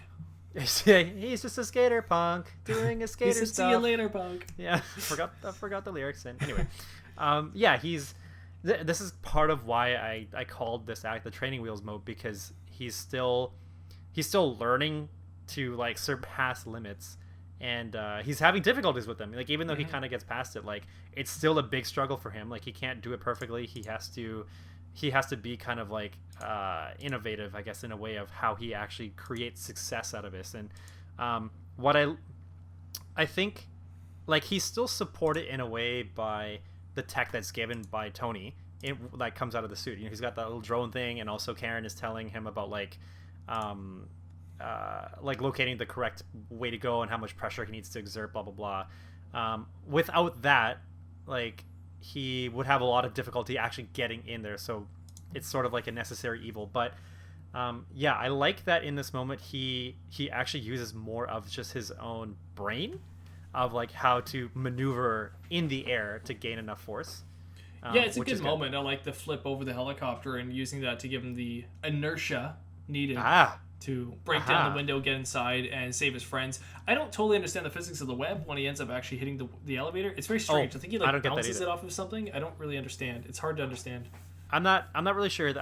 I wanted to rewind it, but I didn't catch it. It's so quick. It looks like he shoots a piece of metal with his web slinger, and that makes it bounce down to then expand over and hit the elevator. And I don't get how any of that works, but it doesn't matter. Whatever. He saves his friends.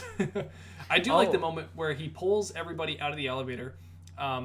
Actually, no, hold on. I really like the moment where he's just going, "Hey guys, hey, it's Spider-Man." Like, he's on the New York in like a lower voice. Yeah, that's so good.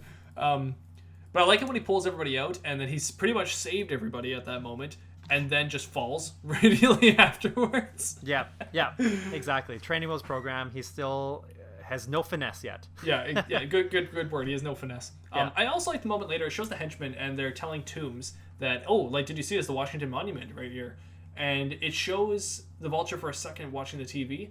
And if you know that his daughter is in the Washington Monument, then you understand why he's so invested in this moment. But if you don't know that, it just looks like he's interested in what's happening on TV. But it's just a really subtle facial expressions going on with Michael Keaton there, and I really like that. It's good.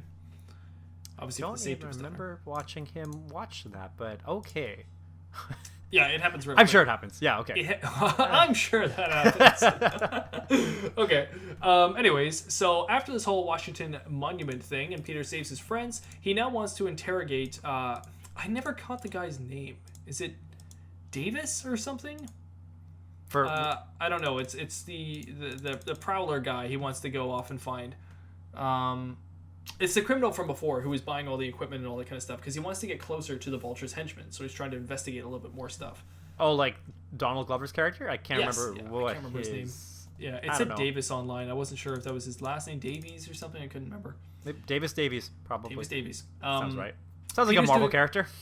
Peter starts doing some reckless things. He's in detention. He just walks out of detention. He doesn't care about school anymore because he just wants to get this whole thing done. He wants to find these guys. So he goes to do an interrogation on this thug, and in order to do that, he has to put on what's it called? Interrogation mode. Oh yeah, interrogation mode. Yeah, that's right.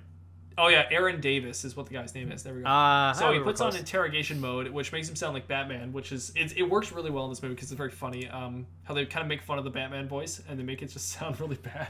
Yeah, and I think it's also funny because like it's not just having a deeper voice, but then also it's still got his like kind of spastic way of talking. Like it's a really like spunked up energy in his voice, and he's just like, whoa, like. Yeah, like, that's almost what catches me off guard more. It's just like how fast he's talking in that deep voice. I'm not a girl. Yeah. I'm not a girl. I'm a boy. Yeah. I'm a man. Yeah, remember me? It's just like, it's really funny, yeah. I like the moment how, like, this Aaron guy is, like, not intimidated by him at all, but he also does what he wants because he respects him, you know? He's like, the other day you said, shoot me, not him, kind of thing. Yeah. So he respects him instantly. So I like that. It's a good little moment. I don't really like the jokes afterwards. I think they're a little bit played out. The whole, like, no, you come here, you cut this off. And he's like, no, Mr. Criminal, you're a criminal. Yeah. Like, You're a criminal, you deserve it, bye. Yeah. It's just a little much for me, but that's okay. That's Yeah. okay. It's fine, Tom Holland. You get a pass. It's fine. Yeah. So the scenes move on. I did skip a little thing that I do like.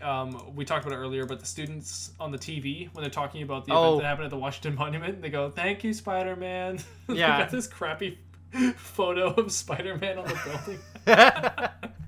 Oh, it's so good. Thanks, And then the students are just like Spider-Man. making up their own versions of what actually happened. Like, yeah. There were lasers everywhere. Yeah. It's so high school. I love it. Anyways, so we move on to the famous Staten Island ferry scene where Peter Parker goes to confront Tom Hardy on the ferry. Tom and Dave. No, wait. No, Tom Hardy's gone. He goes to confront Dave Chappelle. Oh, I'm so sorry. Yes, Dave Chappelle. I actually wrote down henchman here, and in my mind, I was thinking Tom Hardy. But yeah, no, you're totally Henchman right. number 7. It's funny because Yeah. Tom Hardy ends up playing the Venom, so there you go. Ah, that's why. Yeah. You have Anyways. Venom on the brain. Yeah. So Peter Parker confronts Dave Chappelle on Staten Island Ferry, Yeah. and they have a little bit of a tussle, a little bit of a moment. And at this, Toombs shows up, and Peter then starts fighting Toombs on the Staten Island Ferry, and you get a bit of like the Vulture versus Toombs. It's kind of cool, actually. I like this. They start fighting, and Oh, we also get a glimpse of Scorpion. oh, true, yeah, you're right. There's Right. this deal being made right here, and what is his name? I can't remember his name. Oh, I just saw it. I just missed it. It doesn't matter. It's all good. Okay, So then the Scorpion. Vulture and what's up? His name is Scorpion. Scorponok. Scorponok. So Yeah. then Spider-Man and the Vulture, they have their little fight. I like how they have their fighting styles here, and you can see a bit of it, but the Vulture's actually trying to help Peter a little bit. You know, Peter's trying to fix that gun that's like exploding everywhere, and the Vulture yeah. says like you're messing with things you don't understand. Yeah. Like he can see the innocence in Peter. He can see the immaturity right away, and he's just like, kid, like you're way out of your league here. Like, Yeah, it's like from his perspective, he's watching a kid just trying to put put whiteout on fire. Yeah, exactly. You know? So Yeah. it's pretty interesting, and I like that. It's kind of a dad-like thing to do. He almost is like just trying to help him in a weird way. But Yeah. he's telling him the truth. He's trying to tell him the hard truth there, and Peter's not listening. And he pays for it right away when the whole ferry splits in half, and Peter Parker tries to do his whole let's get the columns put back together with the web, which I don't really get this whole thing. I don't think I understand fully what's happening here, but he gets all his web and he tries to tie all the main columns of this ferry back together. Yeah. And then Karen tells him that he's only 98% successful. And then he's like, 98? And then it all starts splitting apart as if 98 is a horrible number. Isn't 98, like, pretty good, though? Like, It is, but I don't know if there's... I don't know what the number is supposed to be based on, but he also misses Yeah. one column, right? So for some Okay. reason that one column makes up the extra 2%, but... I guess. The way it breaks apart makes me think that it wasn't 98% successful. That seems a lot more like 63% successful to me, but we'll Yeah. see. Also, like, I think maybe what she's saying is, like, his attempt is, like, there's a percentage for the attempt, but she's not actually giving the percentage of, like... the integrity of like the whole thing? like the result Right. success rate, you know? I'm being very technical here, but Yeah. yeah, it's odd. You're probably right. I just don't totally understand the whole logic on that. But Peter then starts to do a Tobey Maguire move where he tries to pull the two together, just as Tobey Maguire was trying to stop the train. So I think it's another good homage. Yeah. And But in his this suit moment, didn't rip. I was expecting his suit to rip. but yeah, it me didn't. too. Yeah. But he's actually not able to do it. You can see that it's pulling apart. It's really good. He's even shocked when he starts to see the ferry come back together a bit. Yeah. He's not expecting it. And then, lo and behold, Iron Man shows up. Actual Iron Man. Hi, Actual Tony Spider-Man. Yeah. So he's so, like, maniacal, I guess, in a way. Band Just practice, slowly was it? lifts up It's his a head. little terrifying. Like it's a It little is, yeah. freaky. Yeah, I couldn't imagine being Peter in that moment. Yeah, I think that's what they're trying to do. They're trying to make you feel like how disappointed, like, I guess this figure that he's supposed to be kind of modeling after is feeling for him, right? Like, Yeah. I think they want you to feel what Spider-Man is feeling, which is like failure. Yeah, exactly. And they do a good job at that because Well, they do a really good job of showing both sides, actually. Once Iron Man starts berating Spider-Man for what he's done, he doesn't make any bad points. Everything he's telling Peter is true. Like, it's all really just like tough luck that he has to tell Peter that he's not ready. He's being immature. He wasn't putting other people's lives in front of his own. You know, he put a lot of people at risk. He just wasn't really thinking. But everything Peter is saying is also true. Like, you weren't listening to me. Like, this is a bigger issue than you think it is.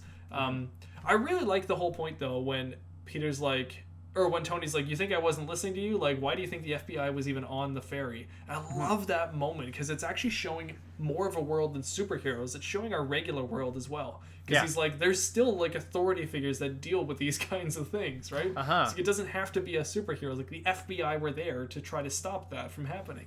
Yeah. So I just love that exchange there. It's really, really, really good. Yeah, it is. And I still think it's a little weird that all of a sudden they have this conversation. I mean, I guess it's part of the whole like hierarchy of who Iron Man is in the Avengers versus who Spider-Man is just like in Manhattan. But he's like, it just becomes like, to us they're showing it that it's a one-way communication that you know, Peter's the one that's always like calling out to Happy or calling out to Iron Man, trying to give them the information, but for the sake of having something reciprocated, right? Like he wants to know that he's going to get some sort of support. But the thing is, Happy, and we find out later on, like, so yeah, Iron Man, he does his things without telling Peter what to expect. So which is why Peter gets into these situations. Like, I think if there was some sort of communication on both ways, then he would have understood, like, okay, well, he's got this, and I guess I can sort of, like, maybe he could say he could sit back. But even later on, Happy says something like, see, I told you he was a good kid, which means he's actually been paying attention to Peter's like messages and calls like this whole time. He just didn't let Peter know that he was doing it, which is like zero communication back to him, which is a strange way to go about it. Yeah, it's like it's a weird way to create, like, I feel like maybe it's some sort of weird writing device thing that like the writers did this to create that kind of like panic or sense of loneliness in Peter, that they're doing it in a way that like he's reaching out but he's not getting the feedback that he's desiring, which is, I don't know, it's a little, it seems unnecessary, but I guess that's just how it is. Yeah, I mean, it might be like like Tony does feel distant for sure, based on the zero communication as well as Happy, but at the same point, maybe they're just busy, or maybe it is part of the Training Wheels program. Maybe they don't want to constantly be communicating with the kid to be. That's true. Yeah. And maybe they just want to live life as a high schooler. He is also a high schooler. He's probably a little bit annoying and grating on them, so they probably don't want to hear it all. Yeah. So Tony does say the famous line that is so good: "If you're nothing without the suit, then you're nothing all." Yeah. Yeah, and it's great because again, these are words that are stemming all the way back to the Avengers, pretty much, with Cap and Iron Man and their arguments. You know, what are you without the suit? So Tony constantly is trying to make himself something. Put on the suit. Put on the suit. So just greatness. I like that. Really well done. I don't know who wrote that line, but good line. Worthy of the movie. Yeah. So after that, we actually get what I think is the last scene of this act, which is Marissa Tomei, Aunt May, berating Peter about what is he up to at night? What is he getting around to? Why is he all sad? All that kind of stuff. And he finally admits to her that he's done something wrong, that he doesn't know what he's doing in life, and he says, I've lost the Stark internship. And it's actually a really good blend for what's really going on in his life, because she can then relate and understand and help him without him having to actually tell her what's wrong.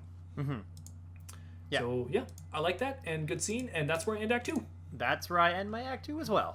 Boom! Yes, we are on it. Right, we are so good. Act 3, I actually named The Spirals Collide. I was talking about two totally different storylines that are happening at the same time, and we don't realize that they're connected, and no one really realizes they're connected until they connect. And when they connect, it just smashes you across the face. It's so good. Nice. I call mine Man versus Suit, and it's sort of, it's supposed to apply to both Peter and also Toomes, because it's almost like what they're trying to achieve with and without the suit is what's making them kind of fail. That's a good point. I never thought about that analogy with Toomes at the end of the movie, but that's a good point. Thanks. The suit. Yeah, I really thought this one through. Yeah, you really did. Okay, I like that. You shocked me. Yes. All right, here we go. We're going to go into an act here. I'm going to play Toomes. You play Peter Parker. Okay. That's terrible what happened down there in D.C., though. Were you scared? I bet you were glad when your old pal Spider-Man showed up in the elevator, though, huh? Yeah, well, I actually didn't go up. I saw it all from the ground. Pretty lucky that he was there that day. Good old Spider-Man. Good old Spider-Man. Oh, Good man. deliveries. Michael Keaton just Yeah. killing it this movie. Mhm. That's like his scene by far. That's like Academy Award winning scene right there. I would definitely want to see him in more MCU movies. Honestly, if it wasn't for him, this movie wouldn't be that good. So, Probably. Yeah. Very, very likely. Yeah. okay, so here we go. Yes, Peter decides to take a little break from the whole Spider-Man shindig for a little while, and lo and behold, as we've seen in other Spider-Man movies, this is really good for Peter Parker. This makes him a better person. We have the principal telling him, you know what, kid, you're a good kid. I know that you skipped detention, but you're smart, and like just keep your head on straight. And yeah, just go be a kid. yeah, and that's the scene actually where his grandfather is there in the background in a little photo. He's telling him that he's all good. Ned thinks he's expelled. Peter's like, nah, just slap on the wrist. I'm good. Yeah, I want to look for that. Oh, I found the scene. I just want to look. I want to see this Yeah, picture you'll see that it. you keep referring They to. make the picture kind of Oh, obvious. I see it. Yeah, Once yeah, you the see it, black you're like, one. oh yeah, okay. Gotcha. Yeah. I see it. Yeah. So anyways, then we just get a little montage of Peter just being Peter, you know? He's just a good kid. He starts answering questions. He starts building the Death Star with Ned, building friendships back together, you know, doing things right, being a good guy. And guess what? He even has the courage to ask Liz out to the homecoming dance. Yeah. And We know she's how like, yeah, like, you're short, but sure. So Exactly. true. That's like, she's verbatim. so That's talking what she about him. says. We get a good scene too where Peter's all like, Aunt May, I need your help. And then they start just doing this montage of them like putting on like fun outfits and like doing cool corsage things and whatnot. He's shining his sneakers. Yeah, exactly. Aunt May's got the Spider-Man colors. She's got the blue top and the red bottoms kind of thing. Oh, so. I didn't notice that. Yeah, Oh, that's cool. Yeah. Ah. Yeah, it was fun. I like that. Just really good acting there. Just it feels real and fun, and I like all those moments. It's good. Aunt May gave them all that advice. I like actually the younger Aunt May. That's one thing I thought I was gonna not like about this film, but they sold me on almost from the get-go. She does a good job. Yeah, she does a good job of being like her own version of Aunt May, kind of like a little bit more involved, a little more intuitive and fun. And I guess that would make sense based on the fact that it's just the two of them living together. Yeah. Right? Yeah, they would be that close, right? So yeah. Well, this moment where Peter's all dressed up and ready to go to homecoming, and he goes to Liz's house, and he rings the doorbell, and the music's all happy and great, and then the door opens, and it's like It's old Adrian Toomes. Yeah. Yeah, and when he just walks out there, he's smiling with his Michael Keaton smile, and he says like hello to Peter. In that moment, you as the audience, you're like, oh my god, it's the bad guy. And he's like, it's the good guy. And the good guy's like, oh my god, it's the bad guy. But the bad guy is like, oh my god, it's the guy taking my girl to homecoming. You know, like, Yeah. It's so funny. You start to realize that after like the first split second, you're like, oh yeah, he doesn't know Peter's Spider-Man. Yeah. So it's really, really good because it's just like this moment where you and the main character are in on the secret, but the bad guy's not. And it makes it fun. It's I can't remember what this method is called, but it's the Situational irony? Oh. No, well, maybe there's a better word for it, but it's the it's like a Hitchcock method where it's called the gun under the table or the bomb under the table, and it's you can have a 5-minute scene of two people talking, and then suddenly a bomb blows up, and these people die, and it's really suspenseful. Or you could start the scene by showing that there's a bomb under the table, then you show these two people talking for 5 minutes, and it makes it much more suspenseful because the audience is in on the secret, right? So since they're in on the secret, it builds the suspense as they're talking. Whoa, but that's cool. That's kind of what Spider-Man is doing here. It's like, it's building a suspense where we know the secret, Peter knows the secret, but the Vulture doesn't know the secret yet. So every little line of dialogue now is being dissected by everyone. Like, is he going to figure it out? Like, yeah, and then there's so many little kind of not quips, but little moments where there's sort of like, it builds attention, like he's waving his knife in his face. Sort of thing, and then he's trying to push himself more into like, oh yeah, I'm going to drive you. Like, oh, you don't have to drive. Like, no. Like, I'm going to be there. And it's like, they're basically just like shoving them closer and closer, just getting more friction. Yeah. Oh, it's so good. And again, as I was saying earlier, this is a natural moment in a lot of guys' lives where they're going to some kind of dance or something together for the first time to get the girl, and they're a little nervous. And so meeting the parents for the first time, and it's like this nervous kind of meeting. You're trying to put on a good impression. You might not say the things you want to say. You just come off as a little more shy than you meant to, or maybe a little bit too strong. And this is a great moment because the dad is grilling him a little bit, being a little bit of a grilling dad, and it's for good reason. I think it's fine. And the mom's being all like, don't be too harsh on him kind of stuff. So it's all playing off like it normally would in real life, but there's just this underlining tone where there's actually a villain and a hero in one room together. Yeah. So I do like this moment. Like this is how we kind of create some more tension and for Act 3 before getting to like the climax. But I just find that his character is too, like, the whole time he's in the house, I get that he would feel uneasy just knowing that he just found out, and it would probably be a prolonged thing, but it seems too obvious that he keeps looking at him, and the whole time he's in the house he's just got this kind of like scrunched up face and he's so uncertain. And to me it's almost like I feel like he could have, like, the scene would have been just as good if he kind of decided like, okay, I gotta figure this out a little bit later, but for now let me just like focus on this, because, like, you know, for I guess Act 3 hasn't been going on for very long, but a lot of time has passed in a way, because he all of a sudden has like gone back to school and he's being a kid again, and he's kind of getting back to the motions of that, and so he should be able to feel a little bit like less weighted down, and I guess this is very impactful, just finding out in his face, getting caught off guard that, like, oh crap, like, here's the bad guy. But I still feel like he should have had enough intuition at this point to like hide it a bit more. I don't know, to me it's like it's just too much that he just looks like he looks like a Brussels sprout the whole time he's in the house. It just, I don't know, it's a bit too much. I mean, I agree with you totally, but this is also like the ripping him out of his Peter Parker and back into the Spider-Man thing, which is it's the literal or the visual representation of with great power comes great responsibility, because it's him having all this Spider-Man power but not wanting it and just deciding to be Peter Parker instead. But guess what? He can't do it, because unfortunately his personal life is affected by his heroic life on the outside. So his responsibility kicks in and he has to do it. But this is him this is his resistance of not wanting to take on that responsibility, and that's why you're seeing Brussels sprout Peter Parker. It's just constant resistance here, and I think it's really interesting. I love how when they get in the car, though, and I was pointing this out when we were watching it to my fiance, and I was like, the exact lines of dialogue he doesn't want to hear are exactly what happens first, like in the car. Like, it immediately starts up and they just pretty much start talking about Spider-Man right from the get-go. Like, it's like, oh, like, Peter's always busy. Oh, why are you busy? Oh, he has a Stark internship. Oh, you're with Stark. Yeah. Oh, yeah. And there's like other people there, like Spider-Man. Oh, you know Spider-Man. Like, it's like, oh no. And he happens to be everywhere where his daughter was, and at the party, left the party to do something else, and a lot of breadcrumbs just showing up right in that car. The amount of times it shows Michael Keaton just kind of looking in the window, being like, piecing it together. It just keeps cutting back. So good.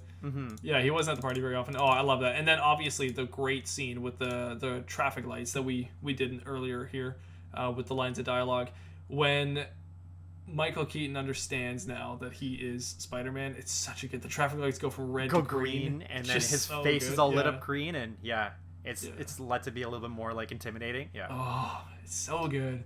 It's kind of weird because like I would almost see that. It kind of reminded me of what I would think to see in the character of like Green Goblin, if he ended up being Green Goblin. I mean, like the Vulture is also like a green character from the comics and stuff, but I think that color really helps to give him like a very menacing kind of appeal. It's just really effective storytelling, I think, visually. Like, you can watch it muted and it still looks so creepy and great. It's awesome. I love, again, mimicking real life, how the dad is now saying, like, oh, like, you know, daughter, you go inside, I'm just gonna have the talk with this kid here. And she's all like, all right, like, don't get too intimidated. And again, it is, on the surface level, it is just a very intimidating talk from a father to a potential son-in-law, I guess. But on the below the surface is this whole, like, we are a hero and villain duo that hate each other. But above that is, like, I respect you for saving my daughter's life kind of thing. Like, it's so crazy. There's so much, like, going on in this scene, but I just really, really like it. And Michael Keaton does a really good job selling it. He's, like, being respectful, too. Being like, you saved my daughter, I'm going to save you here, but just, like, show her a good time kind of thing. Yeah, exactly. So what I find, because he's almost like, I wouldn't say he's the unlikely villain. Like, he's a villain just because he's got that same kind of formulaic story where he was done wrong, he's mad about it, so he's just trying to get himself back on track and get revenge. And whatever reason that he's doing it for. But then I find that there aren't a lot of moments where he's delivering lines that are making you feel like he's always doing it to hurt somebody. You know, like which is I think what we get from like villains. They trash talk a lot, right? Yeah. That's kind of their. It's almost like a hindrance for them because like they give away a lot of their motivation, or they give away like their plans when they're trash talking because they feel so powerful, they feel so high up and unstoppable. He's not that kind of villain because he's still he is a dad. This whole time he's been doing whatever he can for his family, even though like he also had reservations about going too far, right? Yeah, he's trying to keep it secret. He's trying to hide it. Exactly, and he didn't want to do that big heist, like stealing Tony, like the plane, right? So he's not your typical villain, but I feel like this is one of those moments where it's like, ooh, like this is really like this is a villainous kind of line, or like that evil character kind of line when he says, like, I just saved your life. And I was like, oh. Yeah. Oh yeah, okay, here we go. It's so good though. It's like because he's anything relatable and understandable makes a good villain, and he's just so relatable and understandable the whole time. It's like he just sells it on screen. It's so good. I like the moments where Peter walks into the homecoming dance and he sees his friends and all that, and he sees Liz for the first time. It reminds me of like going to prom for the first time. They do a really good job of like creating that whole atmosphere. It's really good, and it is kind of heartbreaking, I think, when he goes up to Liz and it's just pretty much just like, you don't deserve this, and just runs away. Like, and I gotta go. Yeah, that's the worst. Like, that's pretty much any girl's like nightmare when it comes to prom. Like, yeah. Especially showing up and then leaving. It would have been better if he just didn't even walk in the building. Like, yeah. He should have just not come, and then Liz should have had like her best friend's brother show up and be like, oh yeah, I'm a college student and I got a suit and I can put it on and I can take you to prom, and then done.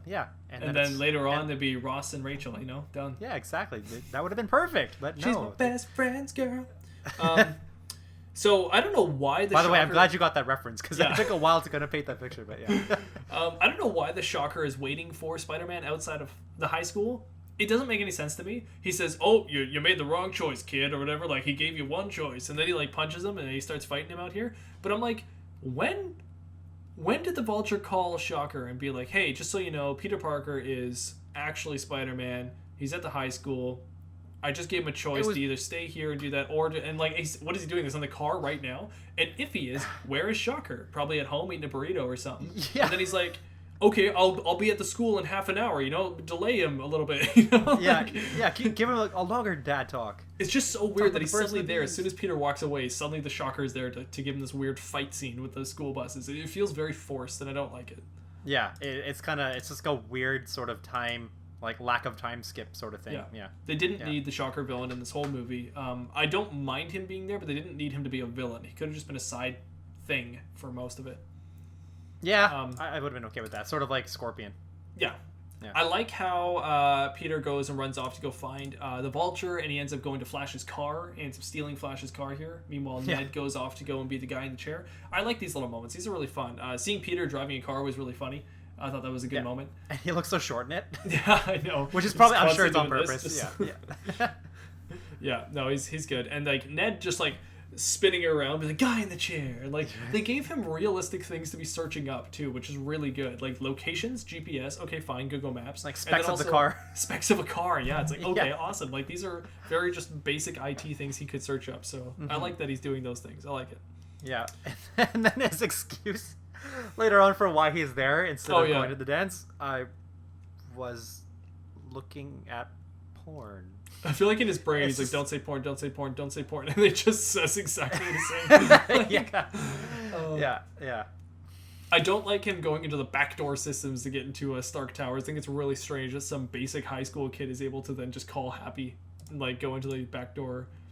He like has to hack into the Stark Towers to like, understand that it's moving day for them or something like that. I was like, okay, not everyone is a genius. Can just some people be regular people? Like, yeah, no, that's true. Like, I wonder if maybe like, because he was able to look into the suit earlier to see all the kind of protocols were in that, right? Mm-hmm. So, I mean, what he was able to hack through for the schedule, like, did maybe Happy put it? No, Tony would have done it. Yeah, it's a good point. It's a good point. He's obviously like very smart when it comes to technology, but it's strange that he has to be yet another person that's just like almost a genius when it comes to this stuff.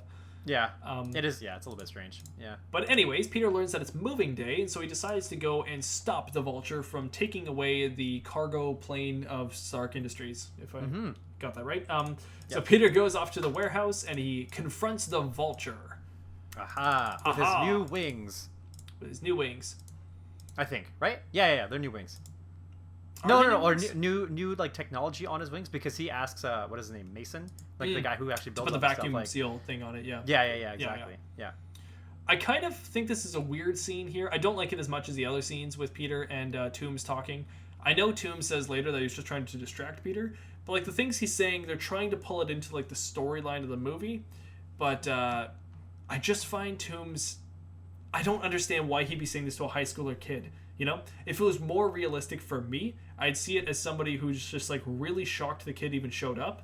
And it's just like, wow, like you must be either really brave or really stupid kind of thing.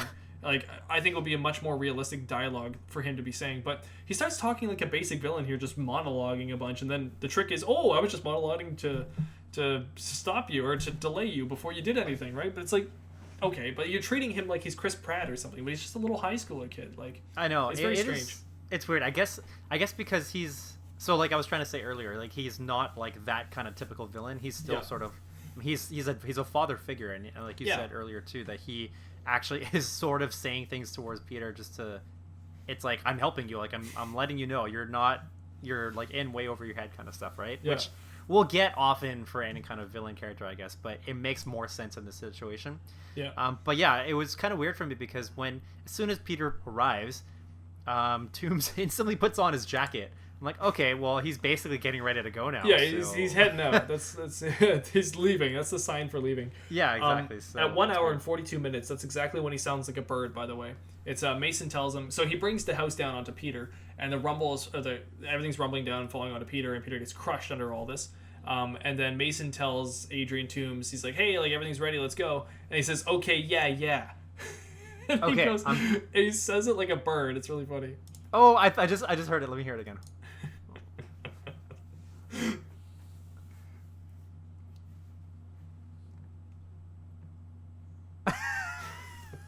Oh, you're so right. Yeah, he goes, okay, yeah. He's yeah. like, trying to sound like a bird suddenly. I'm like, okay, what is going on? Like, I feel like I don't know if it's intentional or what, but it's really funny.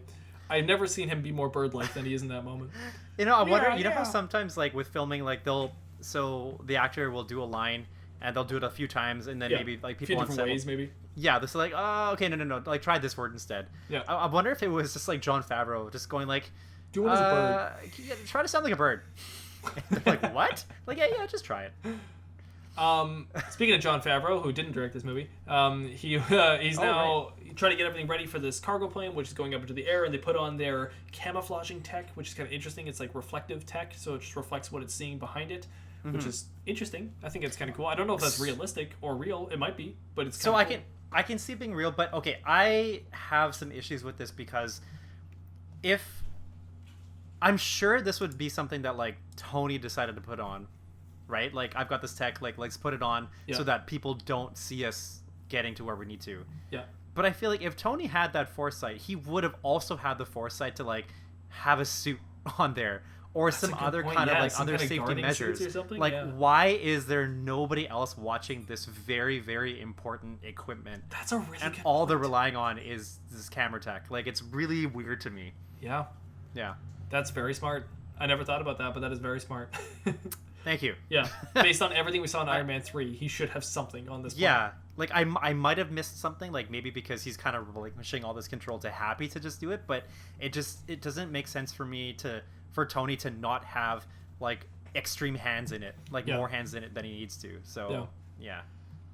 So now we get the famous Peter Parker scene where he is stuck under a rock and has to pull the rock or push the rock up over him and use his strength and power and will. He has to be the man, not the suit. Exactly. Before he has to look at his reflection in the water, looking at the suit, looking back at him. Yeah. I remember in the theaters not liking this. I thought it was stupid, and I think I was telling you afterwards how stupid it was. But I found out afterwards that it's supposed to be an homage to one of the comics. I think like the first issue where he actually does this and he lifts a rock. And it's a big moment for Peter Parker. It's like the first moment where he realizes his true strength, I guess. Oh, I see. I was kind of having like a Mulan Reflections kind of moment. Why does my reflection show? Because it's like half his face, half the mask, right? And anyway. Who is that guy? We're going to have a talk because I watched that movie, by the way, so... Oh, nice. Yeah, we're gonna finally have to talk about it at some point. Great. All right, Anyways, we're gonna- moving on. So Peter then throws off the rock. He becomes the Rock, Dwayne the Rock Johnson, in the flesh. I'm just picturing the Rock wear a Spider-Man suit. Just form fitting. Yeah, but all the straight lines are all just completely distorted. Like the Yeah. web lines are supposed to be straight. But yeah, it doesn't fit him properly. Yeah. So Peter just happens to catch the Vulture just before he takes off in Vulture-like fashion, and decides to hitch a ride from the Vulture off into the cargo jet. I don't understand why the Vulture can't... Like, I know they do the line where he's like, oh, it feels like I'm dragging a little bit, but it's weird how he doesn't actually see Peter. Like, Yeah, it's I just feel like really it'd be more odd. obvious than that, but It's maybe odd not. timing, Yeah. but oh well. I don't really care. It doesn't matter too much. At least they're Small up there. things. Yeah. And yeah, the Vulture tries to do his thang-a-lang and get all the cargo from the ship. He uses the vacuum seal to keep himself up on the ship. It's weird that that's the only reason why they needed the vacuum seal. That was all of why they needed the vacuum seal, was just so that he can get stuck to the bottom of this cargo plane and then use the things to get inside the plane. It's weird that they didn't come up with any solutions other than this. Whatever. It works. Well, I guess at the same time, like they're criminals in a way that they're always trying to stay low, like off the radar. So Yeah. like it kind of makes sense to me that they wouldn't use it to go a little bit more extreme, like I think that's why that's why he offed like the first Shocker guy, because the Shocker was kind of like pushing those bounds. Like, Way he, like, too, didn't care. yeah, Like, yeah. we're all powerful, we can do whatever we want, but like that's not what the goal of their crew was, I guess. Right. Yeah. So he goes up into the ship and he sees a lot of interesting things up there. Lots of Stark technologies, Chitauri stuff. I think there's even like we said earlier, there's a Ultron kind of stuff in there. Oh yeah, the Ultron head. Yeah. Oh well, that was earlier, but yeah. Yeah. And Peter's kind of trying to knock off his Vulture wings, I guess, trying to hit them from the vacuum seal and trying to make it so that they fall off the plane. I don't really know what his goal is there. I guess he's just trying to... I don't think he has a plan. I don't think he does either. It doesn't really make any sense. No. But I guess his plan is to knock the wings off of the ship, which is then just going to create that airflow thing out of the ship. So he's going to cause a lot of issues for the ship. So I don't really know what he's thinking.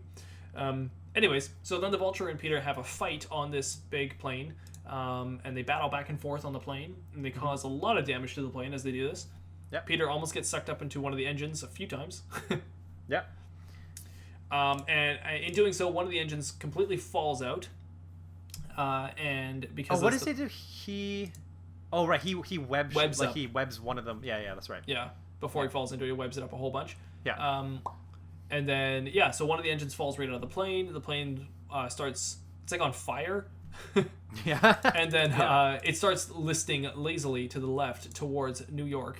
And as it's doing this, Peter notices this, so I actually think it's kind of cool. He shoots the web onto the plane wing, pulls the wing up, and then starts moving the plane over again, steering the plane himself.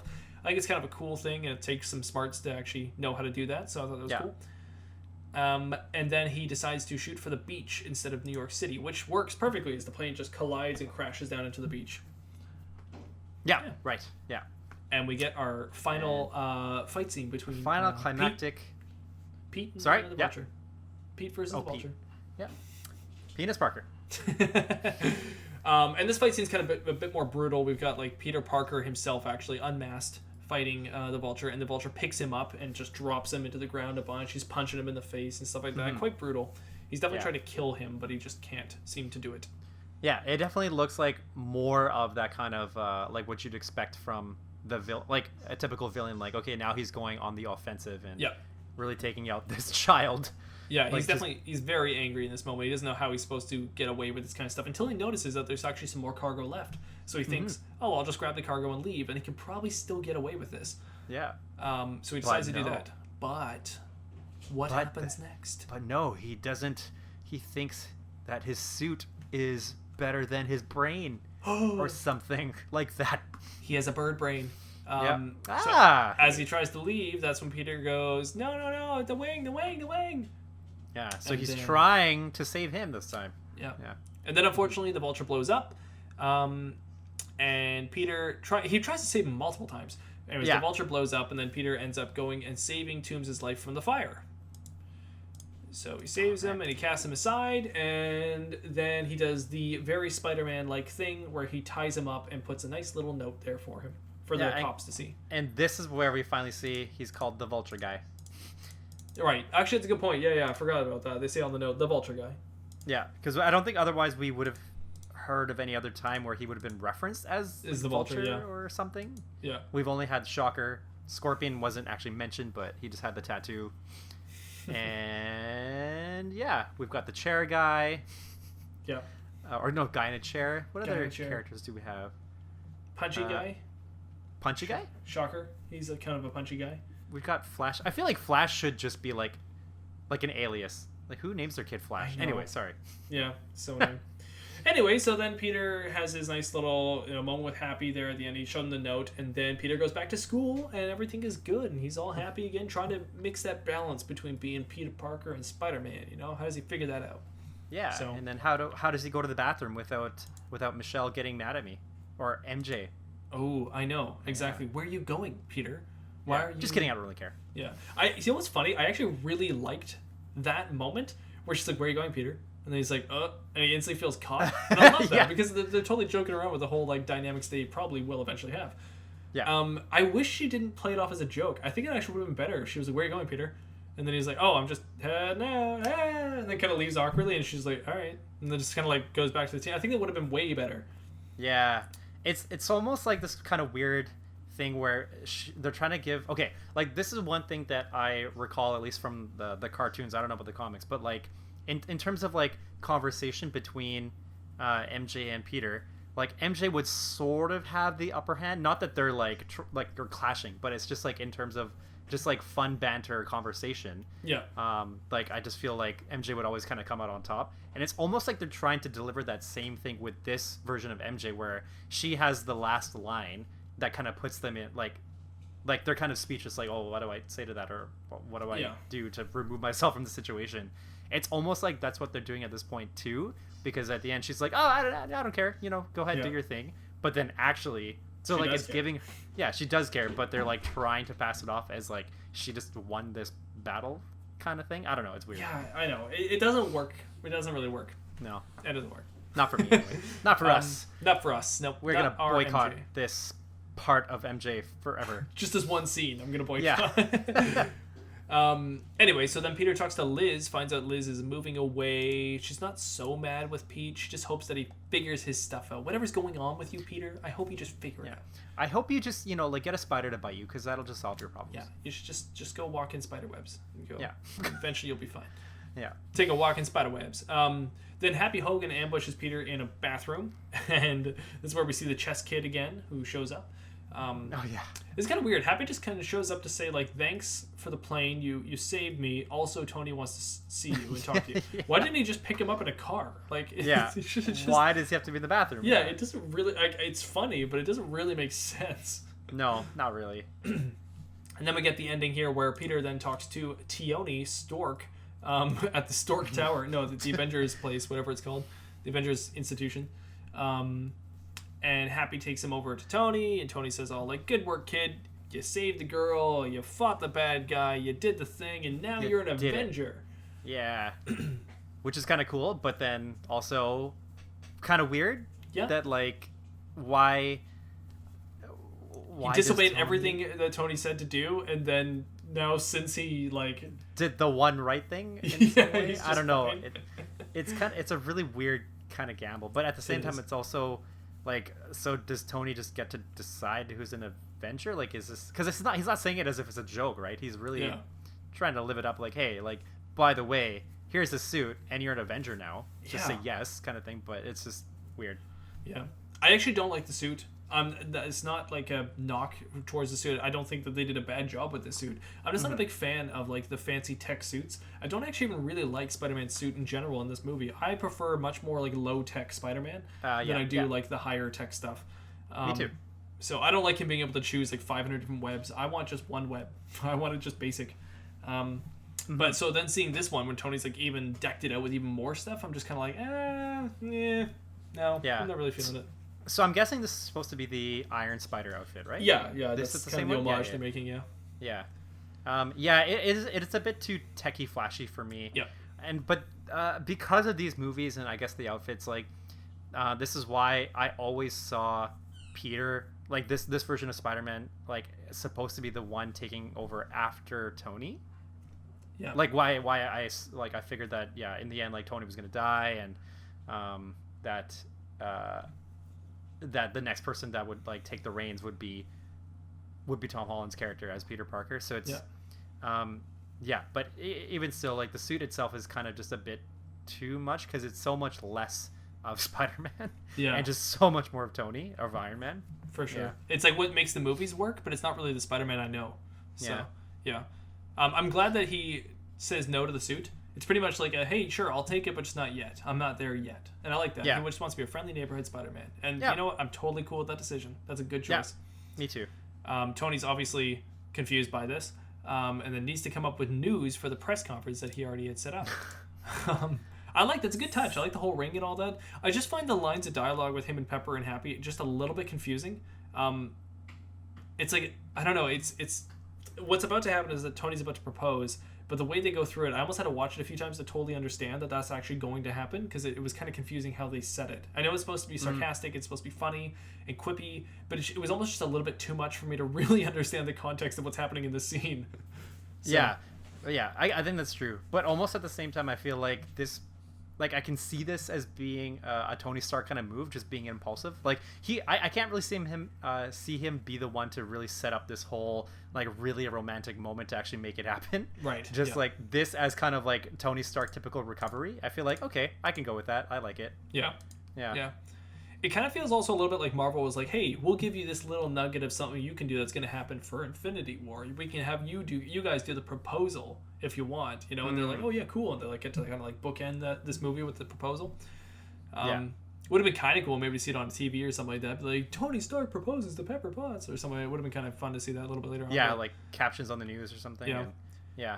I like how Peter gets his suit back at the end of the movie. He suits up again. It's in the sacked lunch bag. I think that's good. Yeah. I don't like how, of course, when he puts on the suit, Aunt May sees him. Like, oh, the best parts about Spider-Man in the original Spider-Man movies with Sam Raimi are that Aunt May doesn't know that Peter Parker is Spider-Man, and so she does all these encouraging like speeches to him, thinking that he's just a regular guy, and he's taking these speeches and they're helping him be a better Spider-Man as well.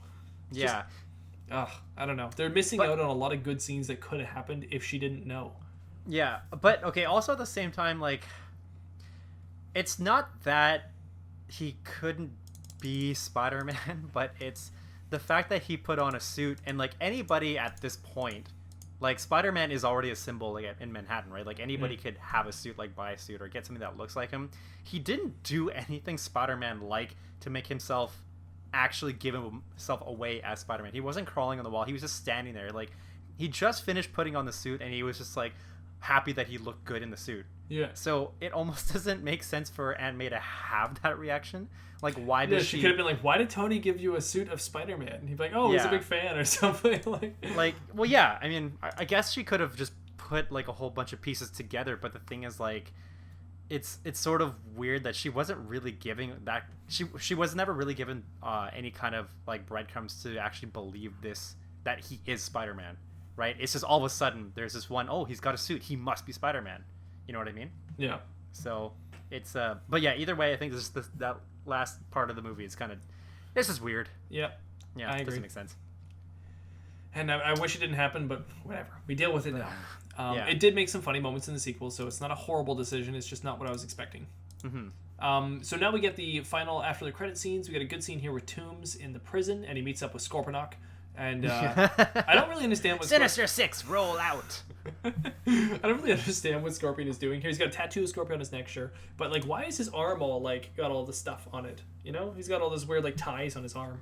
I think. Oh, wasn't he like kind of? Because he was hanging onto the boat when the gun went off, and then like whenever, I can't remember how it happened, but like he ended up like getting thrown off because of explosions or something. True. I don't remember. So that's from the injury you're thinking. Yeah, I think so. Okay, yeah, that makes sense. Okay.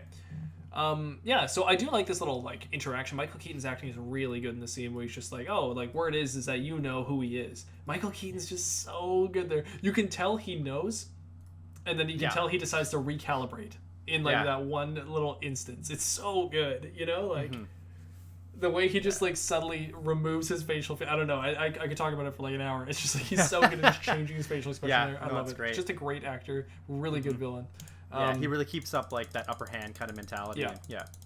And then we got our last final scene, which is Captain America giving a PSA on the virtue of patience. No, which I think patience. Yes. Yeah, I think this was. I think I was annoyed after seeing this in the theater. I know my fiance was. She gets really annoyed when these are pointless credit scenes. I think everybody was annoyed by it. Yeah. Yeah, she didn't find it funny at all. I don't think I found it all that funny. It was just kind of like, hey, thanks for waiting. It's good to be patient. Patience is great. And then that's it. And it's like, And okay. then sometimes patience leads you to something that is not worth it and disappointing. Yeah. I think, and then that's what it is. Yeah. Yeah, and it's like, and it's also kind of like Captain America being bored with something, which I don't like either, because I like him being virtuous. So when he's just sort of like, he's like, how many more of these do we got going? I'm like, that's not Captain America. Like, to me, that's Chris Evans. Like, That's true, but that also wouldn't be like Captain America being put in that position. Like, it's kind of hard just to see this overall, like, actually happening. So yeah. I don't know. Yeah, it's Yeah. anyway, Anyways, it was annoying. that concludes our entire film now, and I just gotta say, Anth0z, what was your worst character in this whole film? Well, okay, MJ. Like, hands down. Yeah. Yeah. For all the reasons said already? Yeah, pretty much. Yeah. Well, mine was Flash, for all the reasons said already. Okay. Only because I between those well, two. Yeah. I would have said MJ if you didn't, but it's because I have the expectations. I would have said Flash if you said MJ. Yeah. So. So I mean, the expectations of MJ are so high for me throughout these films, and luckily they corrected it more in the second one. Yeah. And I don't even remember how well, but eventually we'll get into it. Yeah. Or will we? And then, but with Flash, it's like, we probably won't because it's not part of the 22 films. It's afterwards. Right. We'll probably watch it for fun. And then for Flash, it's just sort of like, I don't know. I had expectations for him as well, and he just didn't turn out. It's so annoying. And it's a shame when the Amazing Spider-Man movies actually do something better than these ones. And there's a few moments they do, and I think people just kind of disregard those movies as not being very good. But if you rewatch them, there's some good stuff they were doing. So it's not all great, obviously. A lot of it can be really frustrating, but there's some good moments. And Flash was way better in the Amazing Spider-Man than he is here. So, anyways, what was your best character? Let's see. Okay. I have a feeling my best character is your best character, so I'm gonna pick another one. Oh, why don't you just pick yours? You get first dibs. No. Okay. No. I'm gonna go with Spider-Man. Ooh. Yeah. Yeah. All around good. Like, he was good. All around good. Like, even though he's not, you're right. Like, he still doesn't portray like that Peter Parker kind of like really, like fast, quippy, but almost sort of like childishly annoying kind of. Not childishly, but like quippily annoying. Like, he's good with his quick thinking, right? And it's to the point where it's like, as a villain, like you'd hate to hear his talk. Yeah. But in this one, it's really not that case. So, other than that, I think he still does a good job of just portraying the character, like the type of Spider-Man that he's supposed to be. Yeah. Like as the high school student, but also as somebody who's trying to figure out what he needs to do to be Spider-Man. So, yeah. Yeah. Okay. Your turn. My best character is Toombs, like you said. Yep. You already knew it, but yeah, it's the Vulture. I mean, I've already said it earlier, but without him, this movie would not have been a good movie, I think. That's my thoughts. I don't know if that's true, but that's my thoughts. If you had a bad villain in this movie, then all the other stuff would have been a bit more obvious and a bit more grating and annoying, and then it just would have turned out to be a bad movie. But since he was so good, all the scenes with him are really good, and it makes you like the other scenes that aren't as good, only because they're part of a good movie. So that's my thoughts on him. So I think he really carries a lot of the film. Tom Holland obviously does a great job. No disrespect to him at all. He does a really good job. It's just there's a lot of things that went differently in this movie than what I was expecting in a Spider-Man film. But because it's a good villain, I give it a pass, and I still like it. They got a C-. I think that's a pass, right? That's a pass. Yeah, it's still a pass. How does this movie rate as a piece of a bigger picture, like how comics are pieces of arcs? I guess, yeah. I mean, there's a lot of things that have a lot of things portrayed in this movie that kind of leave you to question, like, okay, what's gonna happen with this next? I mean, obviously there's the post-credit scene with the potential of the Sinister Six happening, but I think just knowing that, we were introduced to a potential new suit, which is like, oh cool, there's something new to look forward to. He's got that instant connection with Tony, so that would be like, like crossover comics sort of thing. So I'd say like it does a good job of being a comic that somewhat finishes an arc that it normally does, where the villain is down for now, but it's inevitably going to happen again that he'll face this character some other time, which is that happens in comics all the time, right? Like, when do you see a villain once? Yeah. They seem to have the formula down a bit, and Sony was definitely pushing this part, but it seems very comic booky. I think they're doing a pretty good job with the whole branching storylines all coming in and out of this movie. So yeah, it definitely feels like it's part of a larger universe. So final thoughts is pretty good, not great, good, not great. Yeah, it was okay. Yeah. Like I said, I didn't like it as much as I used to, but I still overall enjoy watching it. Yeah, I had fun. Did you have fun? I had fun. Good. I did have fun. That's good. All right. Well, everyone, thank you so much for listening to this podcast. Be sure to catch our next Marvel Movie Marathon episode where we're going to be talking about Thor Ragnarok. I can't believe we're here. Wait. I can't believe we're here already, excited. but yeah. I love this phase. Thor Ragnarok. I know, we just keep getting these great movies. Unfortunately, somewhere along the line, we have to watch Captain Marvel, but whatever. Thor Ragnarok is next. Could be worse. But Could be worse. Yeah. All right. I'm excited, man. I'm going to watch too. it twice just for fun. Ooh, just watch it once every day until we record. Oh, yeah. Then I'll be super ready. You'll have memorized it. All right. Well, thank you all so much for watching. Listening. Thanks, everybody. Bye. Okay, bye.